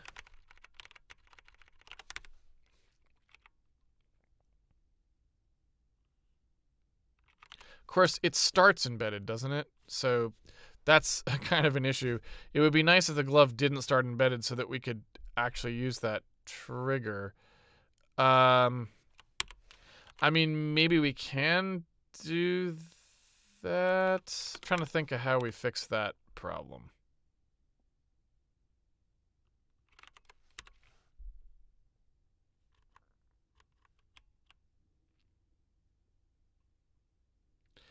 I mean, I guess like we just, when we spawn the glove, just spawn the glove over to the side more so it's not embedded. Like, presumably that wouldn't be particularly difficult. Yeah, I mean, like, just like that.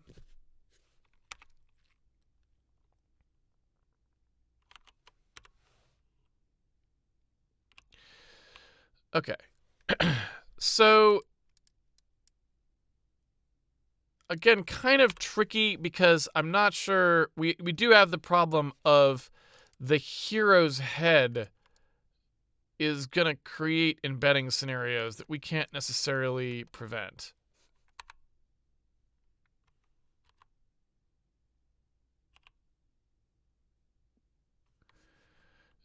And, like, is that one of them or not? How about this?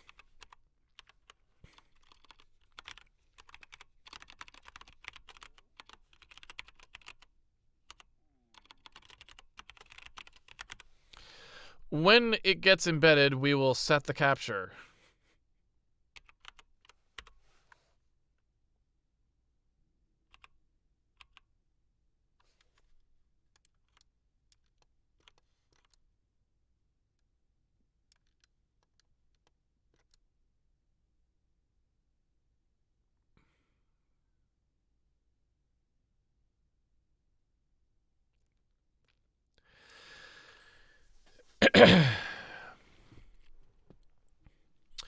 So, I would say that's, again, kind of possibly okay because of that, again, the head being where it is.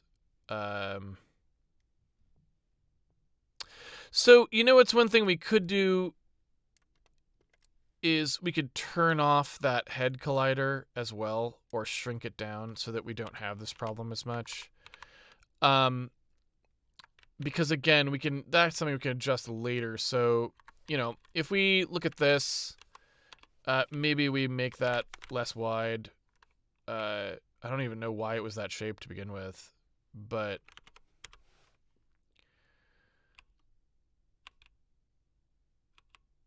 that way we don't have that problem, right? All right. So here you can see we do have a case with embedding there. I don't know to what extent that is. I also don't know why is that updating. Because you'd think capture being off would mean that it's not going to do anything anymore. But you can see that that slowly kind of updates, which is a little bit weird. Anyway. Oh, that may have been because we're hopping through the corner. Yeah, okay. Anyway, so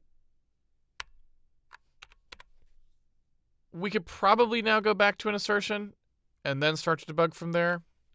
So let's take a look. If we do an assert, the corners aren't embedded. When's the first time it fires? Is it when we try to go through the wall there, or what happens? So it's when we're, I think, kind of forcing, like, again, I think it's just the head collision. Let's turn that off for now, entirely.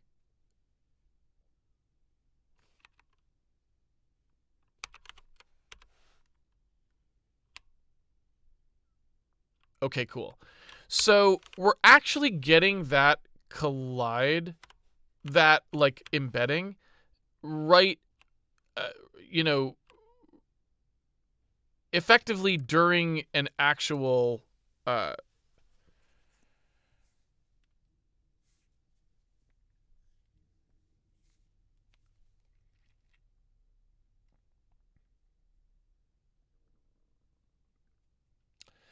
so this may actually be the thing that I was talking about before. Wow. Is it? So what I said originally is I was like, well, when the actual movement of all of these things, when we hop from one region to the next region, we recenter what the world is centered around. You know what I mean? I wonder if that's literally what's happening. If when you slide the forward, it was actually creating a circumstance where it puts you into embedding where you weren't before because you're just off by a little. That seems so unlikely, though, in this case, that I'm not really willing to believe it. Right? Like that wasn't the case. So, all right, let's start to look a little bit more for it. Let's do this.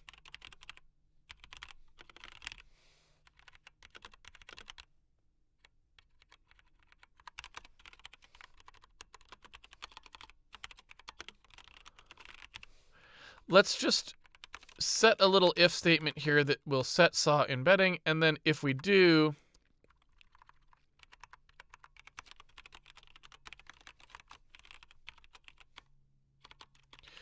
we'll set the capture. So this way we'll say, look, we'll capture anytime we hit an embedded case, because we like had one like right away.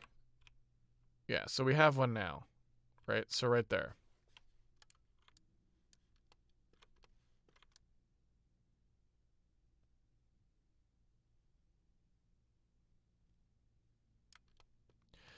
So for starters, I'm a little confused with, like, why does that even, what's that even embedded in?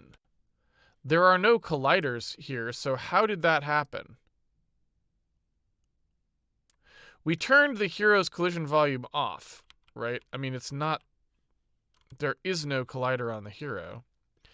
So how did we end up with these thinking they were colliding when they are not? Like, there's no collision here, right?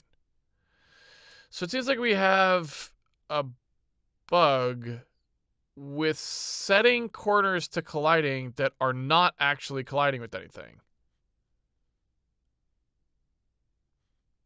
Right?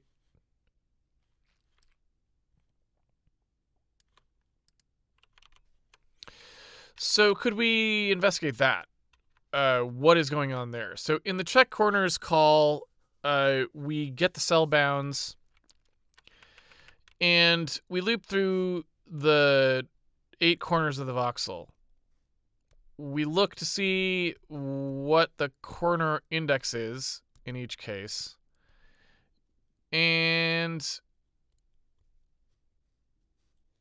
I guess the cell I that we're passing in is relative, which is fine. It's relative to the min corner, which is what you'd expect. The corner code that we read out is going to tell us like whether we've checked it or not. So if the corner code is 0, we're going to have to do work. If it's not, we're just going to use that piece of information that's already stored in the corner. So we look in there and we say, okay, if it's 0, then we do this test. We say result cell min plus, the... I guess, we should also check to see, now that I think about it, do we clear this properly and all that? Yeah, we clear the voxel stack here. Looks fine. So I don't see a problem there. So, we go in here and we say, all right, like grab out the cell plus the corner, whichever corner of the cell we're on, right? This offsets to the correct corner. And then we just say, like, do we collide there? And if we do, then set the corner code to 2 for collision, 1 for not, right?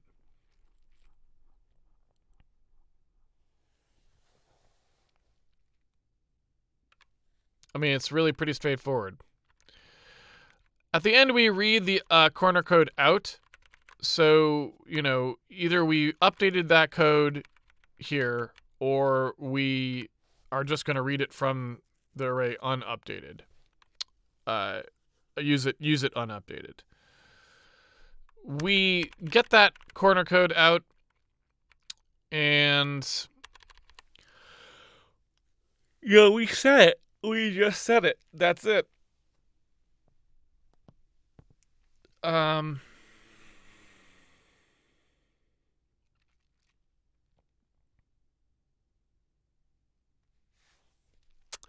So that's pretty peculiar. I don't know what's causing the those embed values to come back the way that they are. Those are very odd things to have been triggered as a hit. I suppose one thing we could do is verify that it's not some kind of a reuse problem. So we could do something like this and say, all right, make sure everyone recomputes everything every time. And then tell me, are we still having this problem? And, we don't know, but we'll try and find out. Because then it's like, well, maybe the problem is that the code that does the caching is like wrong. So it doesn't look like it because then it just hit that case again. So it doesn't seem like that's plausible, right? That doesn't seem like the case. But I just wanted to check because So, what are the possible options here? Like, one possible option is we're testing in the wrong place. Like, when we do our collides at P, the test P values that we're using are not actually the correct ones. I don't know how plausible that is because it seems very coherent in all the other parts when we're looking at them. So why would it suddenly just be wrong in just this one case? There's not really a lot going into this particular equation, so it doesn't seem like it's that likely that the bug would be hiding there. It's possible that the collides at P code is just buggy, certainly, and it's just producing spurious collisions that don't actually exist. However, we don't actually see like what is it even colliding with. So what we might want to do now is like turn back on this part of the diagram code to see what, is there some explanation for like who the heck this thing is even colliding with, right? So there's a broken case, right? And where we somehow got placed into there. And yeah, I mean, maybe now is the time that we just add the single stepping. Because, this is just a giant jumble I can't see.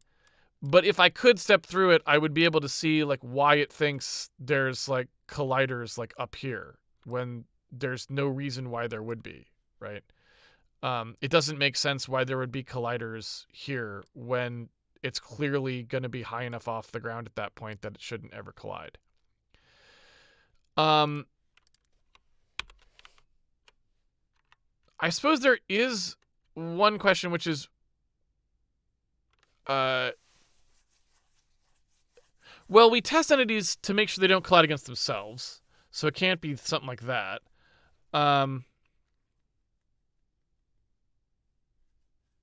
Right, so there's not going to be anything weird there. But it seems like, yeah, like the single stepping is probably what we need to do. So I guess next week, what we should do is add the single stepping. Add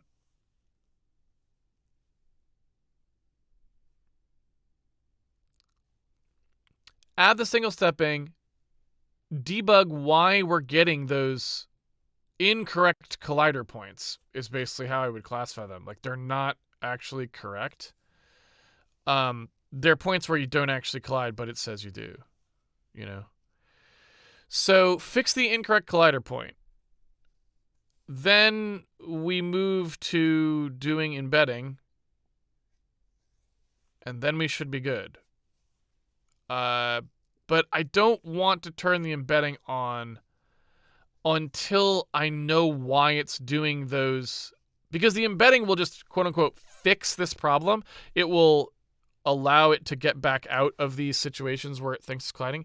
But before we do that, it would be really irresponsible for us to not find out why it's getting into that state in places where it really doesn't seem like it should, because that's probably just a bug, and that bug could lurk there for a while and cause a lot of problems. So I think we want to do that first. That's the plan. Okay, now let's go to Q&A.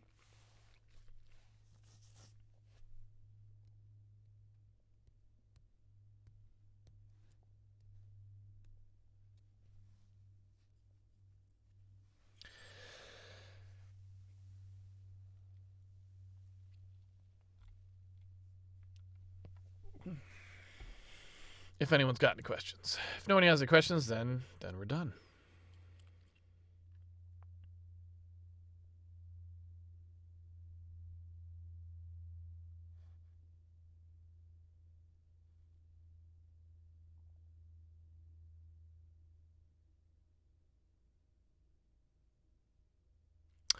Okay. So George, who's the author of Remedy BG, hello George. He says that the reason that the move entity thing won't set a breakpoint is because if you load multiple DLLs that have the same function name in them, it won't set the breakpoint on all of them. Okay. Yeah, that's intentional in Handmade Hero because it just helps if you want to do things like have a constant string in your code or things like that. Originally in the Handmade Hero hot code reloading, we unloaded the old library, and that meant you could never do things like have a constant string somewhere. And we just decided eventually that it was better to just leave the old code loaded since, hey, memory is cheap on a dev machine. So just leave the old code loaded, and that way things that point to old strings can just keep pointing to old strings, and it won't just like crash, right?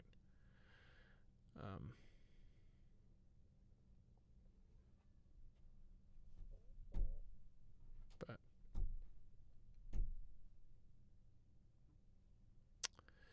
any other comments, questions, or concerns?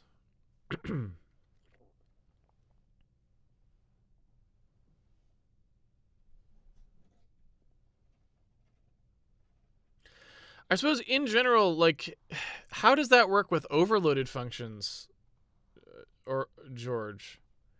Like, if you have an overloaded function, like 3 different functions called move entity, and you set a breakpoint, like, wouldn't that already have to loop over all of them to set the breakpoint, or does that also not work currently? Because in that case, fixing that would fix actually both problems. But I guess they're slightly different because the overloaded functions will have different actual link names. So maybe that's a different path, but...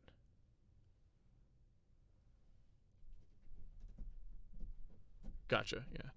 And that kind of makes sense because the overloaded function will have different link names, so you had to have more code than that. Like, it's actually a harder problem, I suppose, the overloaded functions. The multiple modules is probably actually easier. You just have to have a loop over the modules, whereas the overloaded functions, you have to, like, look in some table to see, like, all the things that had this name that got mapped to something, which I assume is like a debug lookup, basically. But...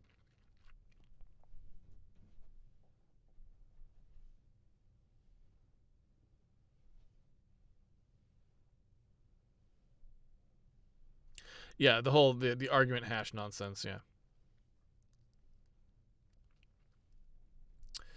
All right, well, it seems like we don't really have any questions, so that's good. So I guess I will wrap it up. I think we know what we're doing pretty clearly. So next weekend, we're just going to have to single step and figure out how the collision detector is reporting those problems. That's obviously wrong. And I don't think if we just improve the debugging tools a little bit, I don't think it'll actually be that hard to find. The reason that we're not finding it right now is just because we can't see it, right? We can't see what's going on. And so if we can see it, I think we won't have that much trouble figuring out what it is. But until we can actually see it, we're just kind of flying blind in there and you know, randomly guessing about where the code is going wrong. All right, so that's it for today. As I said at the beginning, for those of you who came in late, our Kickstarter for the second book of our graphic novel's up. So please check that out when you get a chance, especially for someone who read book 1. Oh no! Subscriber-only chat is on still? Crap. Twitch makes this so hard. Unfortunately, yeah. Unfortunately, Twitch makes that a global setting instead of a... Hold on a second. We can fix this. Twitch, for some reason, the way Twitch works, and this makes no sense at all, to me, even a little bit. The setting as to whether subscribers or non-subscribers can watch the stream, so the ability to watch the stream, that is set in the stream settings. the ability for people to chat on the stream is set in the channel settings. So it's like a global, not per stream. Now, this makes like no sense because presumably, to the extent that you want to set either of those, you would want to set both of those in the same place usually. Because like, if you're doing like a subscribers only stream and you set it to only be viewed by subscribers, you would probably also want to set the chat to only be subscribers, because it doesn't make a lot of sense to allow people to not watch the stream but to chat on the stream. It doesn't really make any sense, right? But that's just not how they do it. So I don't know why that's the case. That's just the case. So let me see if I can set the channel settings back. So, because I think I did that one time because I was like, God, it's really annoying that people can't watch the stream but they can chat in the stream. It doesn't make any sense. This should be unified. And I did it, and I forgot to switch it back.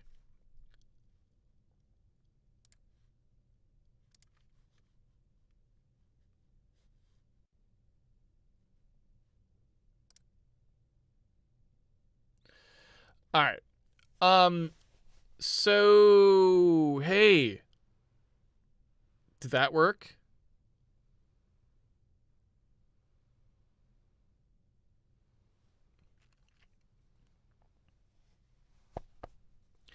Non-subscribers presumably are now able to chat. In theory. According to the world of Twitch. So let's try this again. Now, does anyone have any questions who couldn't post them before because the stream was erroneously set to subscribers only? Sorry, this has been asked 1,000 times, but any news on Star Code Galaxy? Well, yeah, there was, and it got sent out. So, yeah, I ranted about this at the beginning of the stream. So as you may or may not know, if you go to starcodegalaxy.com, you can sign up for the Molly Rocket mailing list here. Right? We tried to send one out, and it has information about what we're doing and like the steps that are going to be happening to get Star Code Galaxy out, and it got sent to spam folder by everything. So all the people who put their email address in here because they wanted to find out what's happening with Star Code Galaxy, I did send out something that says what's happening with Star Code Galaxy, and nobody got it because Google and Microsoft can't program. They literally do not understand how programming works or what it does, right? So probably like 20% of the 9,000 people who are signed up for our mailing list got it, and the other 80%, it's either in your spam folder, or if it's Microsoft, you just didn't get it at all. They just outright rejected it completely. If you look at the record, they were like, no, that's definitely spam. We're not accepting it. So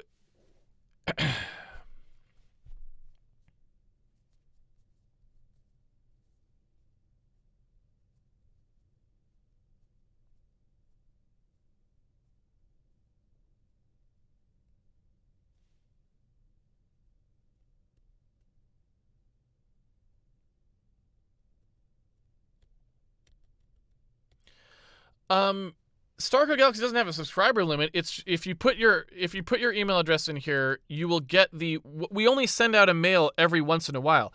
Apparently, yeah, if you have Hotmail or Outlook, they just refuse our mailing list entirely. They refuse to accept it. They hard bounced it. They said no.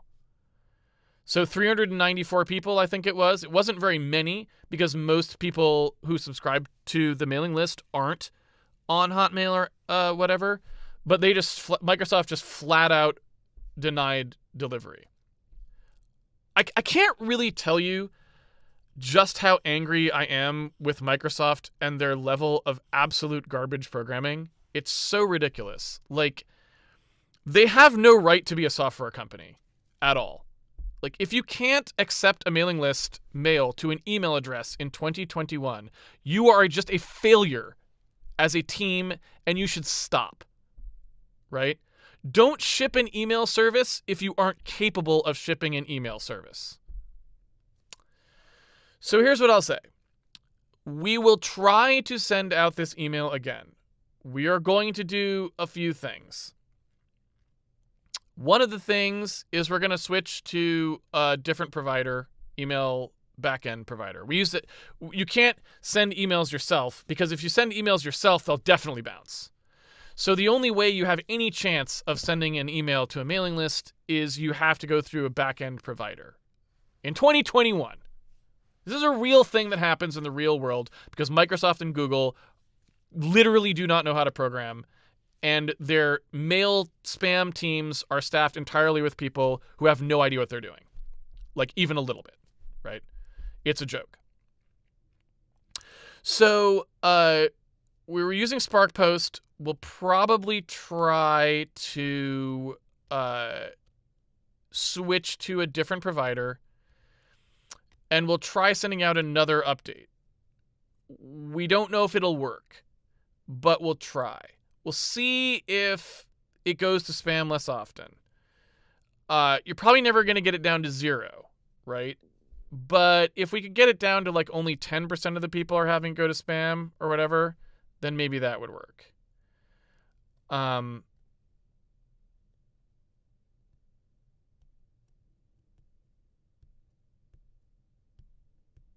Does live looping still work? I think there's a little bit of an issue with it. I'm not sure, because we don't use it very often, and I think there may have been a problem with one of the things in it. Here's L. Yeah. So we've got some kind of an issue with the way that it is reloading the blocks there. So we busted something. It was working fairly recently, but yeah, some of the architecture stuff in Handmade Hero is really pretty janky at this point, and it's unfortunate. It's mostly just that's what happens when you program one, hour at a time. It doesn't really work that well. So we should probably fix it at some point, but it's not a particularly high priority at the moment because I can't even think of, even if we had that, it wouldn't really help with our debugging for the collision detector. We need something better. So.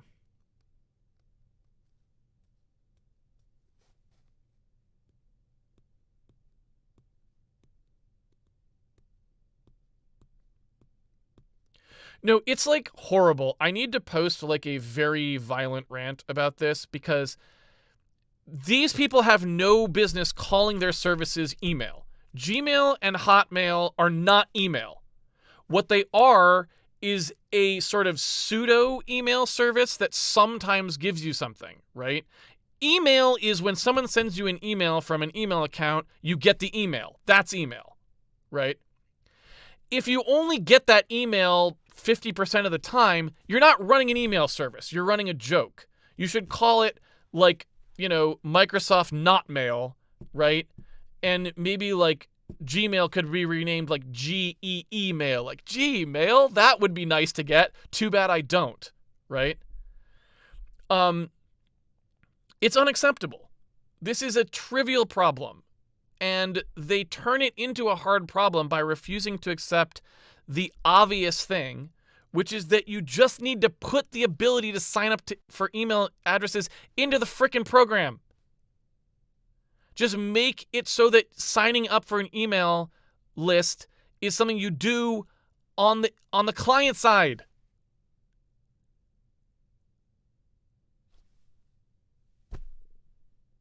It's so frickin' simple.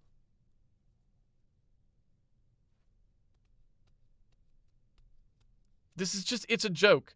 These people have no business running an email service. They have no business running an email service.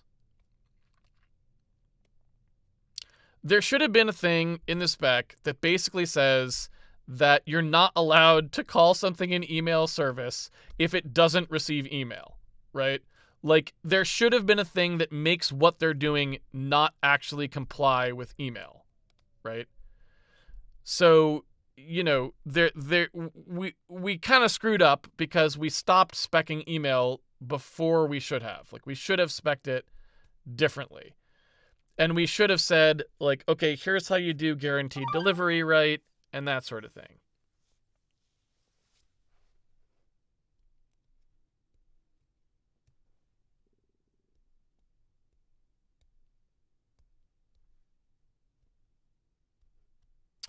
So internationalization is the reason that I don't think it really helps. I mean, it might help a little bit, but the reason I don't think it helps is because we need to step through what happens on a particular frame, right? So replaying the bug just doesn't help me. I need the diagram system to actually step me through the steps on a particular frame.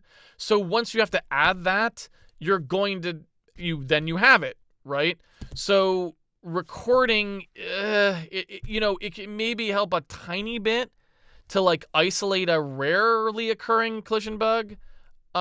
But it's really not going to get us all the way, which is why I'm just not that, like, it's like I could go fix it, but it's kind of just wasted time at this point. I'd rather do it sometime when it's going to be more important. We don't send out confirmation emails on subscribe. No, we only send them out when we actually mail.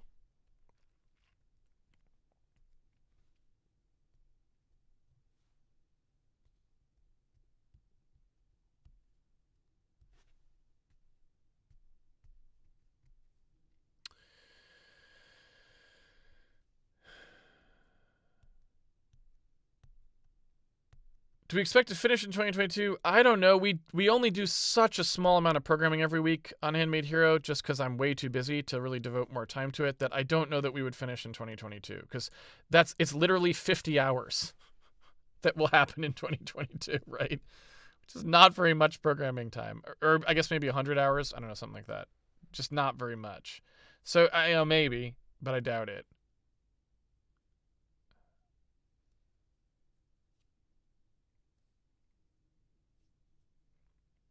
So Clay Freeman, there's no advice you can really give because we're not actually getting flagged as spam. The decision gets made before they ever even really look at the email, right? It's effectively a 10 out of 10 spam check filter email. Like, there's nothing in it that's suspicious, right? It passes like Spam Assassin or any of those things, so it's not like any of that. They just decided that we're spam because, like, maybe the Spark Post IP address we come from is maybe spammy, or maybe it's because we don't send out enough emails, right? When we were sending one a week, we maybe that was just warm, so they would be like, oh, okay, right?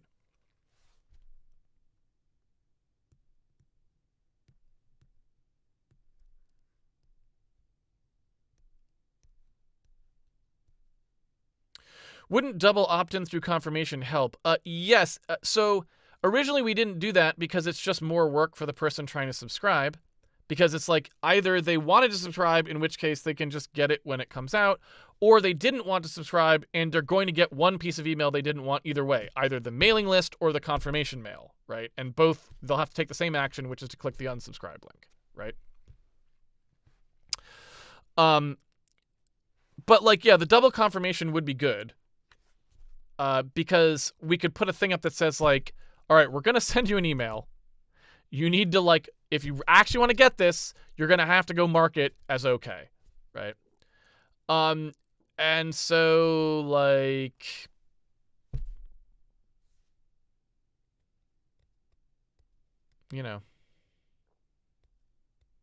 should make a DMARC record. So I'm curious to know, like, what is the DMARC record that we should have? I don't really understand this stuff because I think it's absolutely ridiculous. Like, I'll be completely honest, I do not understand why most of this stuff exists, because it all seems like total non-solutions to the problem. Like, they're all just complete, like, none of this stuff should even exist. It's ridiculous because this is not a hard problem, but the people who work on it are so incompetent that it remains a hard problem for no reason, right? They've added like 20 things to the delivery stuff and none of them fix the problem. Just change it to be a pull system, right? It's not that hard. But anyway, yes, I can put a DMARC record in there at the moment.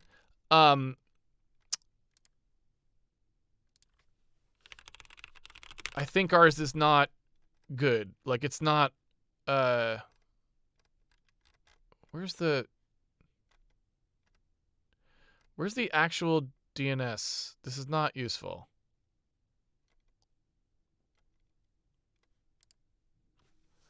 I wanted, like, the whole thing. There we go. Well, that's fine. So currently that's what it said. And, you know, like, I guess one question I have is the v equals d mark 1, p equals reject, sp equals reject, add kim equals s, aspf equals s part. So what I don't know is, how do you actually get that to work when your mail is sent by a third party? Like, because we have to use SparkPost. I'd send the mail ourselves, but that would be even more likely to bounce as far as I know. Maybe that's not true. Like, maybe I should be sending the mail myself, but I kind of thought that the idea was you had to use a third party.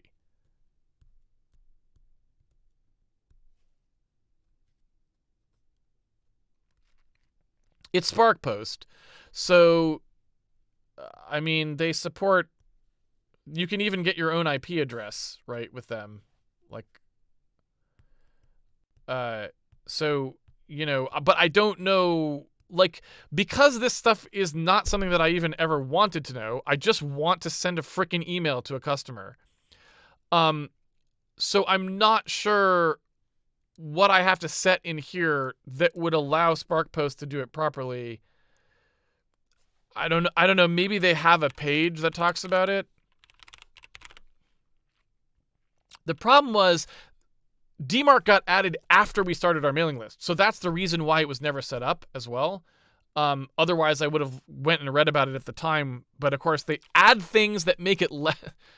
I can't rant enough at how bad Gmail and Hotmail are. It's just absurd.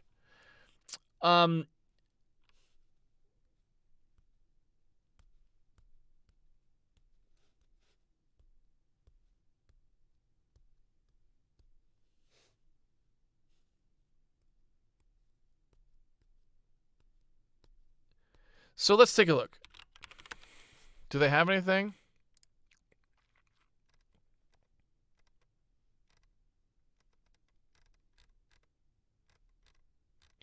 Like, yeah, I know. I'm just... Can you tell me what you do?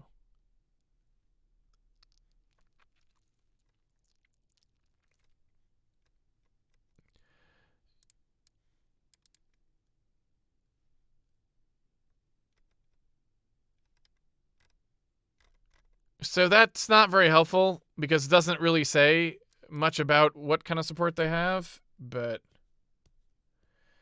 I can check. I don't know that we care because I don't know that we're going to keep using SparkPost.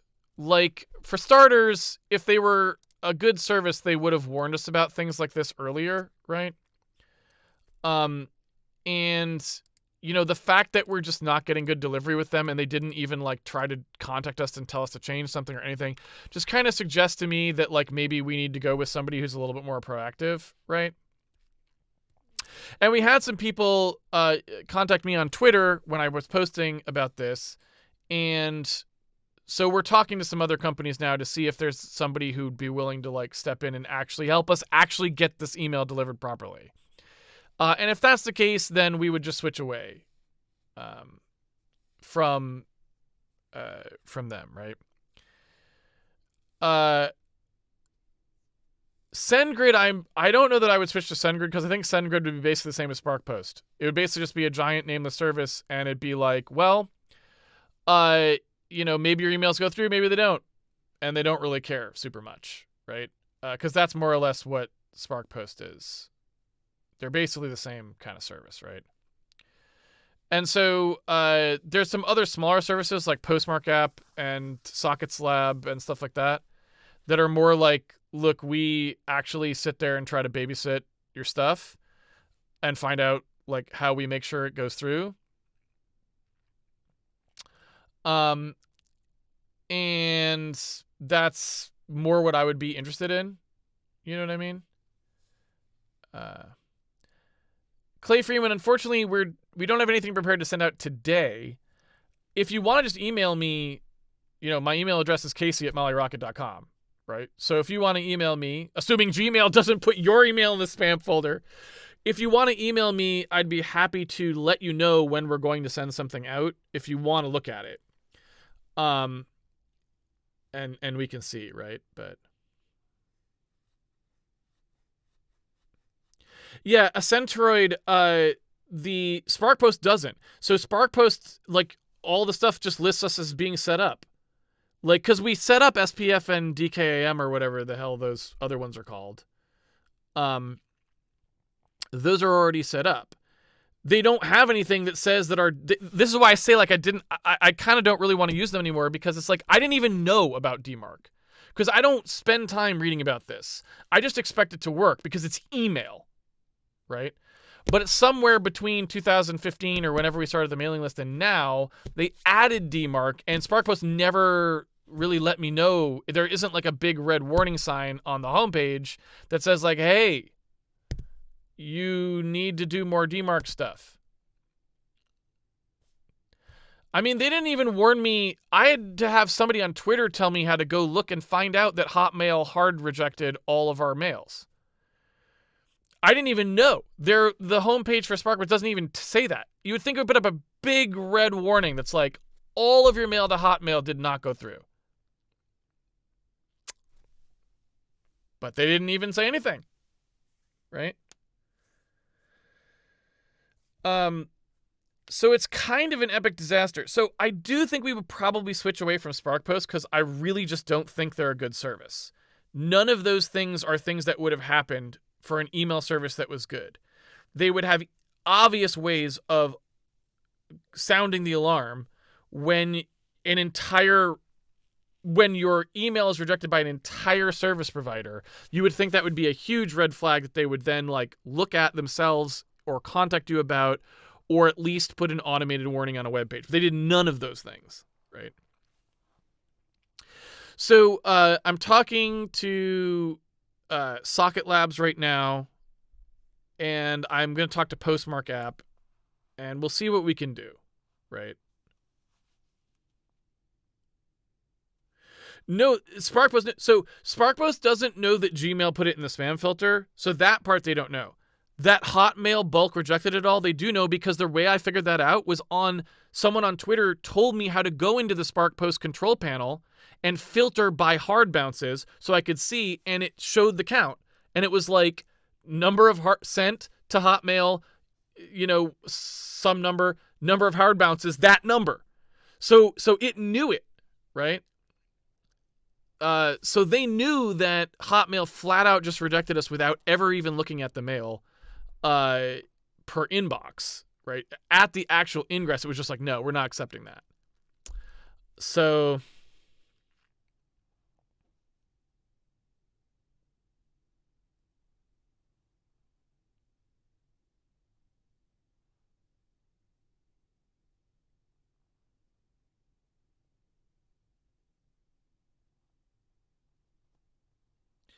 isn't there an ACK in the outbox?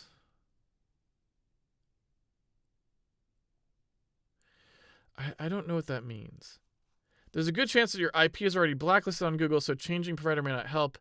So it can't really be blacklisted, though, because half the people do get it at Gmail.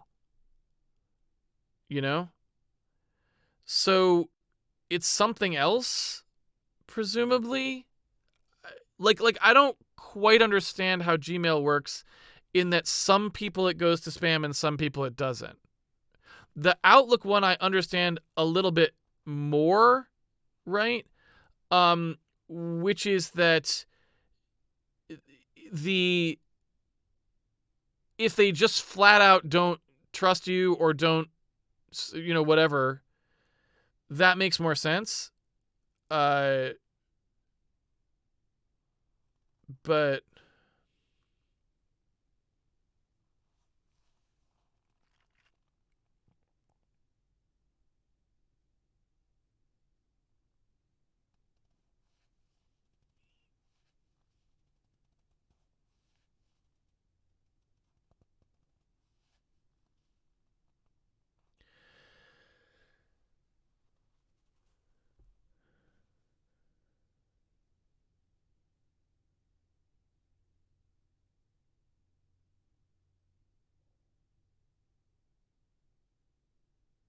I did get the mail, but didn't get notification that it came. What does that mean?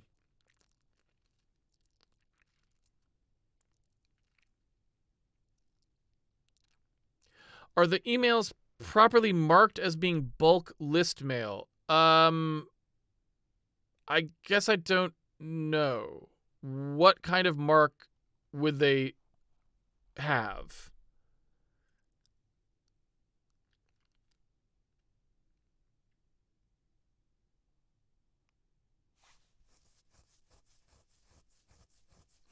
Yes, there is a list unsubscribe header.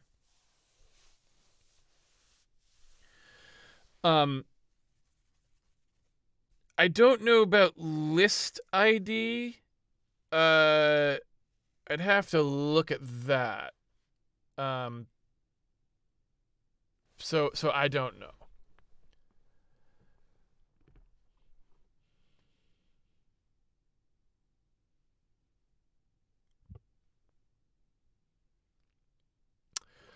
Anyway, all of this just reminds me that this stuff all needs to get burned down and someone needs to build an actual ecosystem that actually works. This is nuts. It's anything that Microsoft or Google are in charge of just doesn't work at all, right? From the operating system to the email to the search to anything. Like these companies just can't do anything. It's mind-bogglingly bad. So, at some point this has to get fixed. The solutions are obvious. RSS would just solve this problem. If they just integrated that into Gmail, that would have been it. And you never would have had this problem ever again, right? Mailing lists would just be things that were pull, which is what they should have been in the first place. But that's just too much for them. And billions of dollars of R&D budget just could not figure that out. They were like, we just don't know how to do that. We have no idea how we would ever do that. We're just not capable of something like that, right? Not only that, but there's 50 billion other ways they could have solved this problem. They could have just had it so that you register your mailing list with them. And then their users just click, I want to subscribe to this mailing list on Gmail side, right? There's so many ways you could solve this problem. If anybody at any of these companies thought about it for 10 seconds, they could solve this problem tomorrow. And they just can't handle it, right? It's so far outside of their conceptualization that maybe what they should do is solve an actual problem instead of whatever it is they think they're doing when they go to work during the day. It's so nuts that this is still a problem. It's just so simple. So anyway, yeah. What can you do? RSS would be fine. It's just that you don't really have the option to use it because nobody has a reader. You know what I mean? So you might as well not. Anyway, I'm going to wind it down. This makes me so angry. Like, I just am so angry with those email providers. We send out something that's it's only rarely, it's definitely not spam. It's something people signed up for, and they're just so freaking irresponsible. It's really makes me unhappy. So anyway, I'm going to wrap it up. Again, if you missed the beginning of the stream, our Kickstarter's live now for our graphic novel. It's really, really high quality print stuff. I showed it earlier on the stream. I'll show it again. But I hope you'll consider backing it. Anna does a great job on this thing. It looks super cool. This was the book 1 that we did in the previous Kickstarter. And it's just like, it's a really, really good... It's just a really, really high quality graphic novel. I'm a fan. And, Anna spends all day drawing this thing. And, yeah, if you're interested in checking it out. Oh, wow. I accidentally grabbed a signed copy. Okay. Anyway, if you're interested in checking it out, head over here to Kickstarter. You can just look for Meow the Infinite Book 2 on there. Or you can just search for Meow Book 2 Kickstarter, in fact. No matter where you are, that'll go there. And that will do it for today for me. I'll be back here next week to do exactly what I said we were going to do. Oh, and Frackle Mind Mike, yes, there's a backer tier to receive both editions. There's tiers that are just called bundle, and they come with book 1 and 2. There's also add-ons. So because Kickstarter finally added, add-ons onto their system, any tier that you back, you can add books to. Like, so if you back a tier and you want to add more book 1s or more book 2s to it, that's just an add-on you can just add, and they'll ship in the same box, right? So like if you want to buy, 2 book 1s and 3 book 2s or whatever, you can just do that. It's really easy to customize. That didn't used to be the case. Kickstarter used to be actually pretty tough to do that, because you had this situation where they didn't allow add-ons, so every possible combination that anyone might want to order, you had to support as a tier. Or what some people would do is they'd create like these external sites you could go to like add things on to your backing thing through a second system, right? So thankfully Kickstarter finally, like last year or something, added just actually, I think it might have been this, it was probably 2020. I don't remember which year it was. Might have been 2021. They added the ability to do add-ons. And so one of the real nice things that you can do now is any other stuff you want to add on, you can just add them on, and you don't have to provide all these tiers where it's just like so confusing and you can't find it. So it really simplified the process, and it's great that they finally did that, because it's way easier, and it's not necessarily as bad for us because, we're selling more of a simple thing, right? It's a graphic novel. But even that, as you get into a series, like this is a 3-book series. So there's book 1, there's book 2, there'll be a book 3. By the time you get to book 3, that Kickstarter, it's like, wow, it'd be really confusing. Okay, how many book 2s do we want? How many book 1s? How many book 3s, right? There'd be so many tiers. So one of the things that it helps for is that, but that's, I think, nothing compared to these people who do like, board game Kickstarters or like trading card Kickstarters or things like that. There's probably so many different things that people want to customize. Like, oh, I want like 3 booster packs and 2 miniatures or whatever, right? Like, so we actually had it easy compared to other people. And even we found that having add-ons was a huge improvement. I think that it's probably a massive improvement for people doing like physical, like multi-set things, because those were probably just impossible to do before, right? And now you can do them probably pretty cleanly just by using the add-ons. So that's cool, right? So anyway, I think that's about it. I will be back here next week to do the series of steps that I said before. Add single stepping, look at why we're getting the erroneous red squares, fix that, then do the embedding. And I think that is the recipe for finishing up the collision detector. It's looking good. It's just we're still getting a couple things that suggest to me there's some little bugs lurking in there, and I want those out of there. But it's looking good, so I'm happy with it. It just needs a little more. All right, folks. I will catch y'all later. Let me take a look and see if there is a John Blow stream happening. There is not. All right. I will catch y'all later. Thanks for joining me and ranting with me about emails. I will catch you guys later. Take it easy.